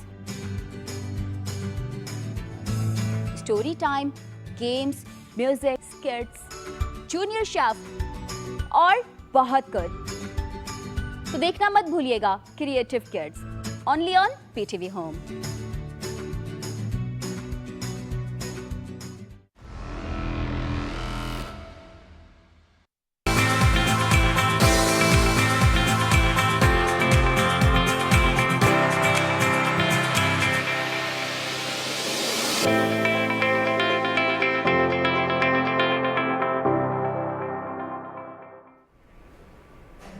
सुबह पाकिस्तान में इस वक्त जो टॉपिक पे मैं बात करने वाली हूँ वो हमारी तमाम तर अम्मियाँ जो उनका फेवरेट टॉपिक है और वो चाहती हैं कि इसके ऊपर बात हो, क्योंकि वो दिन रात जो है वो अपने बच्चों की इस चीज़ पे गुस्सा होती रहती हैं और उनको लगता है कि हर मसले का हल जो है ना और वो ये है कि आप मोबाइल फ़ोन से दूर हो जाएं। और किसी हद तक ये बात ठीक भी है, क्योंकि मोबाइल फ़ोन जो है वो आजकल के दौर की बहुत ही अहम तरीन ईजाद है, लेकिन बहुत सारे मसाइल जो है वो इसकी वजह से हमें दरपेश भी होते हैं। आईसाइट वीक हो जाती है, आप मेंटली वीक हो जाते हैं, आपका फोकस नहीं रहता बहुत सारी चीज़ों पर, क्योंकि वो एक स्क्रीन जो है वो एक छोटा सा डब्बा जो है वो ऑल द टाइम आपके हाथों में होता है और आपकी कोशिश होती है कि हम अपने तमाम तर मसाइल का हल जो है वो उसी एक डब्बे में हासिल करें, लेकिन ऐसा जो है वो मुमकिन नहीं है, क्योंकि आपके इर्द गिर्द जो है वो बहुत बड़ी दुनिया मौजूद है और उसमें आपके लिए तमाम तर मसाइल का हल मौजूद है। लेकिन अनफॉर्चुनेटली हम ये समझते हैं कि मोबाइल फ़ोन और टेक्नोलॉजी जितनी हमारे पास बेहतरीन होगी उतने ही जो है हम बेहतरीन तरीके से अपनी ज़िंदगी को गुजार सकते हैं। मोबाइल फ़ोन के क्या नुकसान है, किस तरीके से इसको प्रिवेंट किया जा सकता है और किस तरीके से इस टेक्नोलॉजी का पॉजिटिव इस्तेमाल किया जा सकता है, इसके ऊपर आज हमारे साथ बात करने के लिए मौजूद हैं माहिर नफ्सियात, जो कि पहले भी हमारे प्रोग्राम का हिस्सा बन चुके हैं, हबीबुर रहमान। अस्सलाम वालेकुम, कैसे हैं आप? वालेकुम अस्सलाम मैडम, थैंक यू आपने मुझे दोबारा मौका दिया, थैंक यू सो मच। बड़ा इंपॉर्टेंट टॉपिक है और मेरे ख्याल से तमाम तर मदर्स का फेवरेट टॉपिक है, जो कि कहती हैं कि तुम्हारे सर में दर्द है तो फ़ोन की वजह से है, कोई काम ख़राब हो गया तो फ़ोन की वजह से है। क्या समझते हैं कि वाकई ये इतना इंपॉर्टेंट इशू है कि फ़ोन का इस्तेमाल बहुत ज़्यादा हो रहा है आजकल? देखिए, पहली बात तो ये है कि मोबाइल फ़ोन हमारी ज़िंदगी का बड़ा एक लाजमी हिस्सा आजकल बन चुका है और मोबाइल का इस्तेमाल करना एक तरह से ज़रूरी भी हो चुका है। हमें बहुत सारी चीज़ों में इसकी ज़रूरत पड़ती है, लेकिन एक चीज़ आइडेंटिफाई करना बहुत ज़रूरी है कि स्मार्टफोन यूज़ या फिर प्रॉब्लमेटिक स्मार्टफोन यूज़, हमने इस चीज़ को कम करना है कि प्रॉब्लमेटिक स्मार्टफोन यूज़ ना हो, उसको एक्सेसिव यूज़ ना हो और वो जो है ना एडिक्शन की तरफ ना लेके जाए। तो मोबाइल फ़ोन का इस्तेमाल करना इस लेवल पे कि वो आपकी लाइफ को डिस्टर्ब कर रहा है। सपोज़ अगर आप ज़्यादा फ़ोन यूज़ कर रहे हैं जिसकी वजह से आप अपने खाने पीने पर फोकस नहीं कर पा रहे हैं, अगर बच्चे बहुत ज़्यादा यूज़ करते हैं तो वो खेलने पे फोकस नहीं करते, वो इस तरह पढ़ाई के ऊपर फोकस नहीं करते, तो इस तरह उनकी बहुत सारी डेली एक्टिविटीज़ मुतासिर होती हैं। तो ये चीज़ थोड़ी सी प्रॉब्लमेटिक है, इस चीज़ के ऊपर बात करना ज़रूरी है। और जहाँ तक माओ का कंसर्न है तो definitely this is very popular के फ़ोन उठाया तो फिर फ़ोन में लगे हो, क्या कर रहे हो, तुम्हारा और की काम नहीं है करने को। तो ये तो बिल्कुल एक हमारे यहाँ एक ट्रेंड है और जाहिर बात है कि कुछ इतना तंग किया जाता है तो वो उस लेवल पे इतना बिल्कुल ऐसी। अच्छा, अभी थोड़ी देर पहले आपने एक टर्म इस्तेमाल की, प्रॉब्लमेटिक सेलफोन यूज़। अब आप सेलफोन का कितना इस्तेमाल होगा जो कि प्रॉब्लमेटिक सेलफोन यूज़ की टर्मिनोलॉजी के अंडर आ जाएगा? देखिए, थोड़ा सा इससे पहले अगर हम एक कंसेप्ट को देखा जाए ना, एडिक्शन, तो एडिक्शन तो वो चीज़ होती है कि जब हम कंपल्सिवली किसी चीज़ को यूज़ करते हैं डिस्पाइट कि हम उसके नेगेटिव कॉन्सिक्वेंसेस जानते हैं, तो वो एडिक्शन में आता है। एडिक्शन आजकल दो तरह की है, एक केमिकल एडिक्शन और एक नॉन केमिकल एडिक्शन है। ठीक है। केमिकल एडिक्शन वो होगी जैसे ड्रग्स हो गए, कैनबिस, आइस, फलाना फलाना, तो वो ड्रग्स की एडिक्शन है। नॉन केमिकल एडिक्शन जिसको हम बिहेवियरल एडिक्शन भी कहते हैं, स्मार्टफोन एडिक्शन उस कैटेगरी में आती है। ठीक है। लेकिन हम डायरेक्ट एडिक्शन की तरफ नहीं लेके जाते, हम ये कहते हैं कि इंटरनेट की जो है ना एक्सेसिव यूज़ है या फिर हम प्रॉब्लमेटिक स्मार्टफोन यूज़ की टर्म यूज़ करते हैं और ये बड़ी एक आजकल बहुत ही फैलती हुई बीमारी के तौर पर है। ख़ास तौर पर इसका ख़ास ट्रेंड जब शुरू हुआ वो कोविड के बाद हुआ कि जब कोविड में लोग क्वारंटाइन थे, लोग घरों में थे और they have nothing to do, तो उस सिचुएशन में उन लोगों ने सारा फोकस अपना फ़ोन पर किया, स्क्रीन्स पर, और वो नेटफ्लिक्स और series and this and that चीज़ें। तो वो उनका सारा फोकस जब इस पे चला गया, तब से ये जो है ना प्रॉब्लमेटिक स्मार्टफोन यूज़ या फिर इसको जो इंटरनेट एडिक्शन कहते हैं या स्मार्टफोन एडिक्शन कहते हैं, ये चीज़ उस वक्त सामने आई और इसके ऊपर रिसर्चेज हुई। मेरी भी इस पर एक रिसर्च है और इसके अलावा इसके ट्रीटमेंट के लिए मैं एक आजकल जो एक यूज़ कर रहा हूँ स्मार्टफोन एडिक्शन के ट्रीटमेंट के लिए, कॉग्निटिव बिहेवियरल थेरेपी। तो वाकई इसकी बहुत ज़्यादा ज़रूरत है, माशरे में इसका बहुत ज़्यादा फैल रहा है, ख़ासतौर पर गेमिंग की एडिक्शन जो कि बच्चों में होगी, स्पेशली जो पबजी की जो एडिक्शन आई हुई है, तो ये इसके केसेस मैंने देखे हैं और इस पर बहुत ज़्यादा काम की ज़रूरत है और ये बहुत प्रॉब्लमेटिक। अच्छा, अभी हम जब सेल फोन के यूज़ को देखते हैं या सोशल मीडिया के यूज़ को देखते हैं तो हमें यूजुअली एक ही चीज़ सामने आती है कि आप सोशली कनेक्टेड हैं, लेकिन ऑन द अदर हैंड अगर आप देखें तो आप फिजिकली सेपरेटेड भी हैं। आप एक ही रूम में बैठे हुए 4 लोग अगर बैठे हैं तो वो चारों अपने अपने फ़ोन पे लगे होंगे, और या फिर आप किसी रेस्टोरेंट में बैठे हैं तो 2 लोग अगर खाना खा रहे हैं तो दोनों अपने अपने फ़ोन्स में लगे होंगे। वो आपकी लाइफ को कितना इम्पैक्ट कर रही है? देखिए, अगर हम देखें कि आप एक बंदा फ़ोन के ज़रिए दुनिया के साथ तो कनेक्टेड है, लेकिन जिस लोगों के साथ, जिन लोगों के साथ उसको ज़्यादा कनेक्शन की ज़रूरत है, फैमिली हो गया, बहन भाई हो गए, या उसके अपने बच्चे हैं या कोई भी है, तो वो उनसे कट रहा है। तो ऐसा क्या फ़ायदा उसको मिलेगा कि दुनिया के साथ तो कनेक्ट हो रहा है, लेकिन जिसके साथ एक्चुअली आपको कनेक्ट होना चाहिए आप उससे कट रहे हैं। डेफिनेटली ये चीज़ बहुत मैटर करती है, ख़ासतौर पर बच्चों की अगर देखा जाए कि अगर बच्चे ज़्यादा यूट्यूब पे गेम्स देख रहे हैं, कार्टून्स देख रहे हैं और इन चीज़ों के ज़रिए वो सोशल इंटरेक्शन से कट ऑफ हो जाते हैं, तो इनकी सोशल स्किल्स कम होती हैं। इसका बहुत बड़ा नुकसान बच्चों में है कि उनके अंदर कॉन्फिडेंस नहीं होता, बड़ों से बात करने का कॉन्फिडेंस नहीं होता, कैसे ज़्यादा लोगों से बात की जाता है, क्योंकि वो जब उन चीज़ों को करने का टाइम होता है वो उस वक्त फ़ोन में लगे होते हैं। बिल्कुल। और कहीं ना कहीं इसमें पेरेंट्स की भी गलती होती है कि वो बच्चों को अपना आप बिज़ी होती हैं या काम, या वर्किंग पेरेंट्स ख़ास तौर पर, या माएँ वैसी अगर बिज़ी हैं किसी काम में तो बच्चों को स्क्रीन पे लगा देती हैं। तो इसमें ये होता है कि बच्चा फ़ोन यूज़ कर रहा होता है और माएँ उसके बीच जो है ना जो भी करना चाहे वो कर सकती हैं और बच्चा इजीली 2-3 घंटे फ़ोन पे आराम से गुजार लेता है। एग्जैक्टली ऐसे। अच्छा, मदर्स जो है जब वो बच्चों को फ़ोन, सेल फ़ोन दे देती हैं तो इससे आजकल जो एक बड़ी कॉमनली डिजीज़ जो है सामने आ रही है वो ऑटिज़म की है। बच्चे उसमें बहुत ज़्यादा इंडल्ज होने शुरू और पता नहीं चला कि फिर आप उसको थेरेपीज़ के लिए लेके जाते हैं। ज़रा इस हवाले से ये बताइएगा कि डिजीज़ क्या है और किस तरीके से ये बच्चों को इन्फ्लुएंस कर रही है? देखिए, ऑटिस्टिक और ऑटिज़म स्पेक्ट्रम डिसऑर्डर इसको कहा जाता है। ये एक न्यूरोलॉजिकल डिसऑर्डर है जो कि मेंटल हेल्थ की कंडीशन है। बेसिकली इसके अंदर जो बहुत सारे एस्पेक्ट्स हैं, लेकिन इसका मेजर एस्पेक्ट जो हम देखें कि ऑटिज़म में क्या होता है, वो इसके अंदर कम्युनिकेशन के इश्यूज़ होते हैं। वो कम्युनिकेट नहीं कर पाता, और दूसरा है कि उसकी सोशल स्किल्स नहीं होती। वो ये नहीं समझ सकता कि अगला बंदा गुस्से में है, परेशान है, वो नाराज़ हो गया मुझसे क्या, और डेफिनेटली ये चीज़ अगर उसके अंदर मौजूद है। अब ऐसे बच्चे को अगर फ़ोन भी दे दिया जाए तो वो तो और वर्स्ट हो जाएगा ना, क्योंकि उसके अंदर ऑलरेडी सोशल स्किल्स नहीं है, कम्युनिकेशन स्किल उसकी नहीं है, ऊपर से वो कम्युनिकेट भी नहीं कर रहा और वो टोटली फ़ोन पर है या स्क्रीन्स में है। तो ऐसी कंडीशन में उसकी वो जो अपनी कंडीशन है, न्यूरोलॉजिकल कंडीशन जिसके साथ वो पैदा हुआ है, वो कंडीशन मज़ीद वर्स हो जाएगी और उसका जो है ना फिर वही था। और इसके लिए एक ट्रीटमेंट प्लान जिसको हम कहते हैं अप्लाइड बिहेवियर एनालिसिस ABA, वो यूज़ किया जाता है। इस्लामाबाद में इसके स्कूल्स वगैरह हैं, जैसे स्कूल्स होते हैं इस तरह इनकी बाकायदा ट्रेनिंग होती है और उनको वो सोशल स्किल्स और वो जो है ना कम्युनिकेशन स्किल्स सिखाई जाती हैं जिस पे वो अच्छे से काम कर सकते हैं। ठीक है। अच्छा, अभी अगर ऑन द कॉन्ट्ररी हम देखें तो मदर्स भी जो है वो काफ़ी ज़्यादा बर्डनाइज हो जाती हैं, क्योंकि वर्किंग वुमेन होती हैं, वो या तो ऑफिस जाती हैं, उसके बाद घर आके बच्चों को भी देखना पड़ता है, और वो भी एट टाइम ये होता है कि आप इतना ज़्यादा टाइम बच्चे को नहीं दे सकते, तो आप उसके सोल्यूशन क्या ढूंढते हो कि आप उनको सेल फ़ोन पकड़ा देते हो। सेल फ़ोन का यूजेज जो है वो बच्चों के लिए कितना ख़तरनाक है और किस हद तक इसको कंट्रोल करना ज़रूरी है, और इसके लिए अल्टरनेट क्या चीज़ें इस्तेमाल करनी चाहिए पेरेंट्स को ताकि बच्चे सेल फ़ोन से दूर रहें? देखिए, इसका आपने जैसे कहा यूज़ का, माँ बिल्कुल बिज़ी होंगी, वर्किंग वुमेन होंगी, लेकिन ये है कि इसको हमें फिर भी देखना है। अगर माँ बिज़ी है तो फादर को टाइम देना चाहिए बच्चों को, इंस्टेड ऑफ कि वो फ़ोन पे लगें। दूसरा एक चीज़ है, हम बच्चों को जो है ना एज आ रिवार्ड के तौर पर भी कि आपने ये कर दिया तो हम आपको ये कर देंगे, तो आपको गेम देखने चले जाना, आप कार्टून देख लेना। तो हमें थोड़ा सा इस चीज़ को भी देखना है कि रिवार्ड को हमने ज़रा सही करके सेट करना है, बच्चे को ऐसा रिवार्ड दिया जाए। दूसरा, इसको अगर इसके साइड इफ़ेक्ट्स अगर देखे जाएँ तो इसके बहुत सारे हैं। फिज़िकल हेल्थ बहुत ज़्यादा मुतासर होती है, क्योंकि बच्चा अगर 1-2 घंटे एक जगह पर बैठकर वो गेम खेल रहा है या फिर वो स्क्रीन देख रहा है, तो ऐसी आपको पता है बच्चे कितना खेलते हैं, कूदते चलते हैं, वो सारी चीज़ें उसकी ख़त्म होगी क्योंकि वो एक जगह बैठा हुआ है। फिज़िकल हेल्थ ख़राब हो रही है, मेंटल हेल्थ इसकी ख़राब होती है, एंजाइटीज़ होती हैं, डिप्रेशन हो जाता है बच्चों में। और इसके अलावा जो एक बहुत इंपॉर्टेंट चीज़ है जिसका हमने बहुत ज़रूरी है कि हम इस चीज़ को देखें, वो है अर्ली एक्सप्लिसिट मीडिया एक्सपोजर, जिसको हम साइकोलॉजिकल टर्म में कहते हैं कि बच्चे को अपनी एज से पहले बहुत सारी चीज़ें जानने को मिल जाती हैं। कोई ऐसा एक्सप्लिसिट या ऐसा कंटेंट जो कि उस बच्चे को उस उम्र में नहीं पता होना चाहिए, नहीं देखना चाहिए, तो वो फ़ोन के एक्सेस होने की वजह से वो उस तक एक्सेस हो जाती है, जिससे बच्चे में बहुत सारी डेवलपमेंटल और किस्म के इश्यूज़ आते हैं, वो बहुत ज़्यादा प्रॉब्लमेटिक हो जाता है। उसकी पर्सनालिटी टोटल ख़राब हो जाती है, क्योंकि वो वक्त के साथ एक तरीके से डेवलप हो रहा था, बीच में एक नई चीज़ आ गई, एक नई क्यूरियोसिटी, एक नई नॉलेज उसके पास आ गई जो उस वक्त उसके पास नहीं होना चाहिए। इससे उस बच्चे की बहुत ज़्यादा मेंटल हेल्थ मुतासर होती अच्छा, है। बहुत सारे पेरेंट्स इस चीज़ पे खुश भी हो रहे होते हैं कि बच्चे को जो है वहाँ से सीखने को भी मिल रहा है। जैसे अगर आप छोटे बच्चों को देखें तो उनकी वीडियोस डिफरेंट होती हैं जिनसे आप वो अल्फ़ाबेट्स सीख रहे होते हैं या कलर्स के नाम सीख रहे होते हैं, तो वो चीज़ एक पॉजिटिव इम्पैक्ट नहीं डाल रही होती? देखिए, फ़ोन के यूज़ में डेफिनेटली पॉजिटिव भी हैं, नेगेटिव भी हैं, लेकिन अगर हम देखा जाए तो पॉजिटिव एस्पेक्ट्स पर अगर पेरेंट्स काम करें तो वो पॉजिटिव भी हो सकता है, लेकिन होता ये है कि पॉजिटिव बहुत कम लोग गेन करते हैं और वो ज़्यादा नेगेटिव ही हो जाता है। इसलिए हमें ज़्यादा एहतियात की ज़रूरत होती है कि नेगेटिव से बचाया जाए और पॉजिटिव की तरफ लेके जाए। अगर इसको बचाने की बात करें कैसे हम बच्चों की इससे बचाएं, तो उसमें एक कंडीशन ये है कि आप उनका स्क्रीन टाइम आइडेंटिफाई करें कि आपने जो है ना दिन में 3 घंटे गेम या फ़ोन खेलने, इसके अलावा आपको अलाउ नहीं है। तो ये एक अच्छा इफेक्ट पड़ेगा कि वो बच्चे बहुत ज़्यादा एक्सेसिवली यूज़ नहीं करेंगे।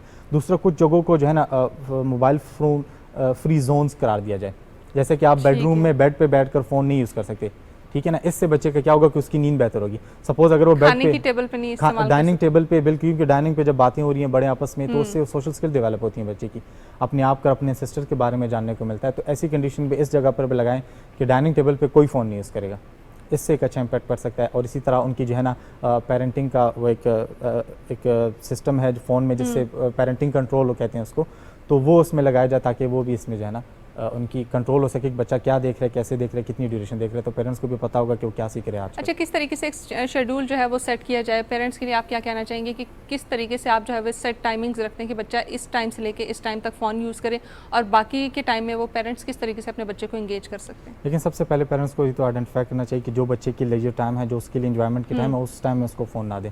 जैसे शाम में उसका खेलने जाना या वॉक पे बच्चे के लिए बहुत ज़रूरी है, ठीक है, और उसके अलावा बेड टाइम पे उसका फ़ोन यूज़ करना ये उसके लिए बहुत ज़्यादा नुकसानदेह है। तो ऐसी जगहों को आइडेंटिफाई करें कि वो बेड टाइम पे फ़ोन ना यूज़ करें। दूसरा, वो शाम में जब असर से मगरिब का टाइम होता है, इसमें उस वक्त पार्क जाना चाहिए, उसे खेलना चाहिए, उसे वॉक पे जाना चाहिए। तो ये चीज़ें बच्चे के लिए ज़्यादा इफेक्टिव है, ना कि उस टाइम में उसको फ़ोन दे दें और उससे वो फिजिकल हेल्थ उसकी ख़राब हो। तो इन कंडीशन को देखना बहुत ज़रूरी है कि वो इस कंडीशन में उन टाइम में उनको ना दें। बाकी टाइम में जब उन्हें ज़रूरत है कि इस वक्त बच्चा फ्री है और मदर कोई काम कर रही है, तो उसमें उसको थोड़ी देर के लिए, आधे घंटे 20 मिनट के लिए फ़ोन दिया जा सकता है। वो किस तरीके से आप उसको एंगेज कर सकते हैं। थैंक यू सो मच हबीब इस टॉपिक को हाईलाइट करने के लिए, एंड स्पेशली आज मदर्स जो हैं वो बहुत ज़्यादा खुश होंगी क्योंकि एडल्ट्स के लिए ये बड़ा प्रॉब्लमेटिक होता है कि अम्मियाँ अक्सर कह रही होती है कि फ़ोन का इस्तेमाल छोड़ दो तो तुम्हारे आधे से ज़्यादा मसाइल हल हो जाएंगे। और आज हबीब ने उस चीज़ को बड़े अच्छे से हाईलाइट किया है कि बहुत सारे मसाइल वाकई आपके फ़ोन्स की वजह से होते हैं। तो फ़ोन का कम से कम इस्तेमाल बेहतरीन है। कोई भी टेक्नोलॉजी बुरी या अच्छी नहीं होती, आपका इस्तेमाल उसको बुरा या बेहतरीन बनाता है। इसके साथ ही सुबह पाकिस्तान का वक्त ख़त्म हुआ चाहता है, एंड वी होप कि आपका आज का दिन बेहतरीन और खूबसूरत गुजरे। कल तक के लिए मुझे और मेरी टीम को इजाज़त दीजिए। अल्लाह हाफिज़।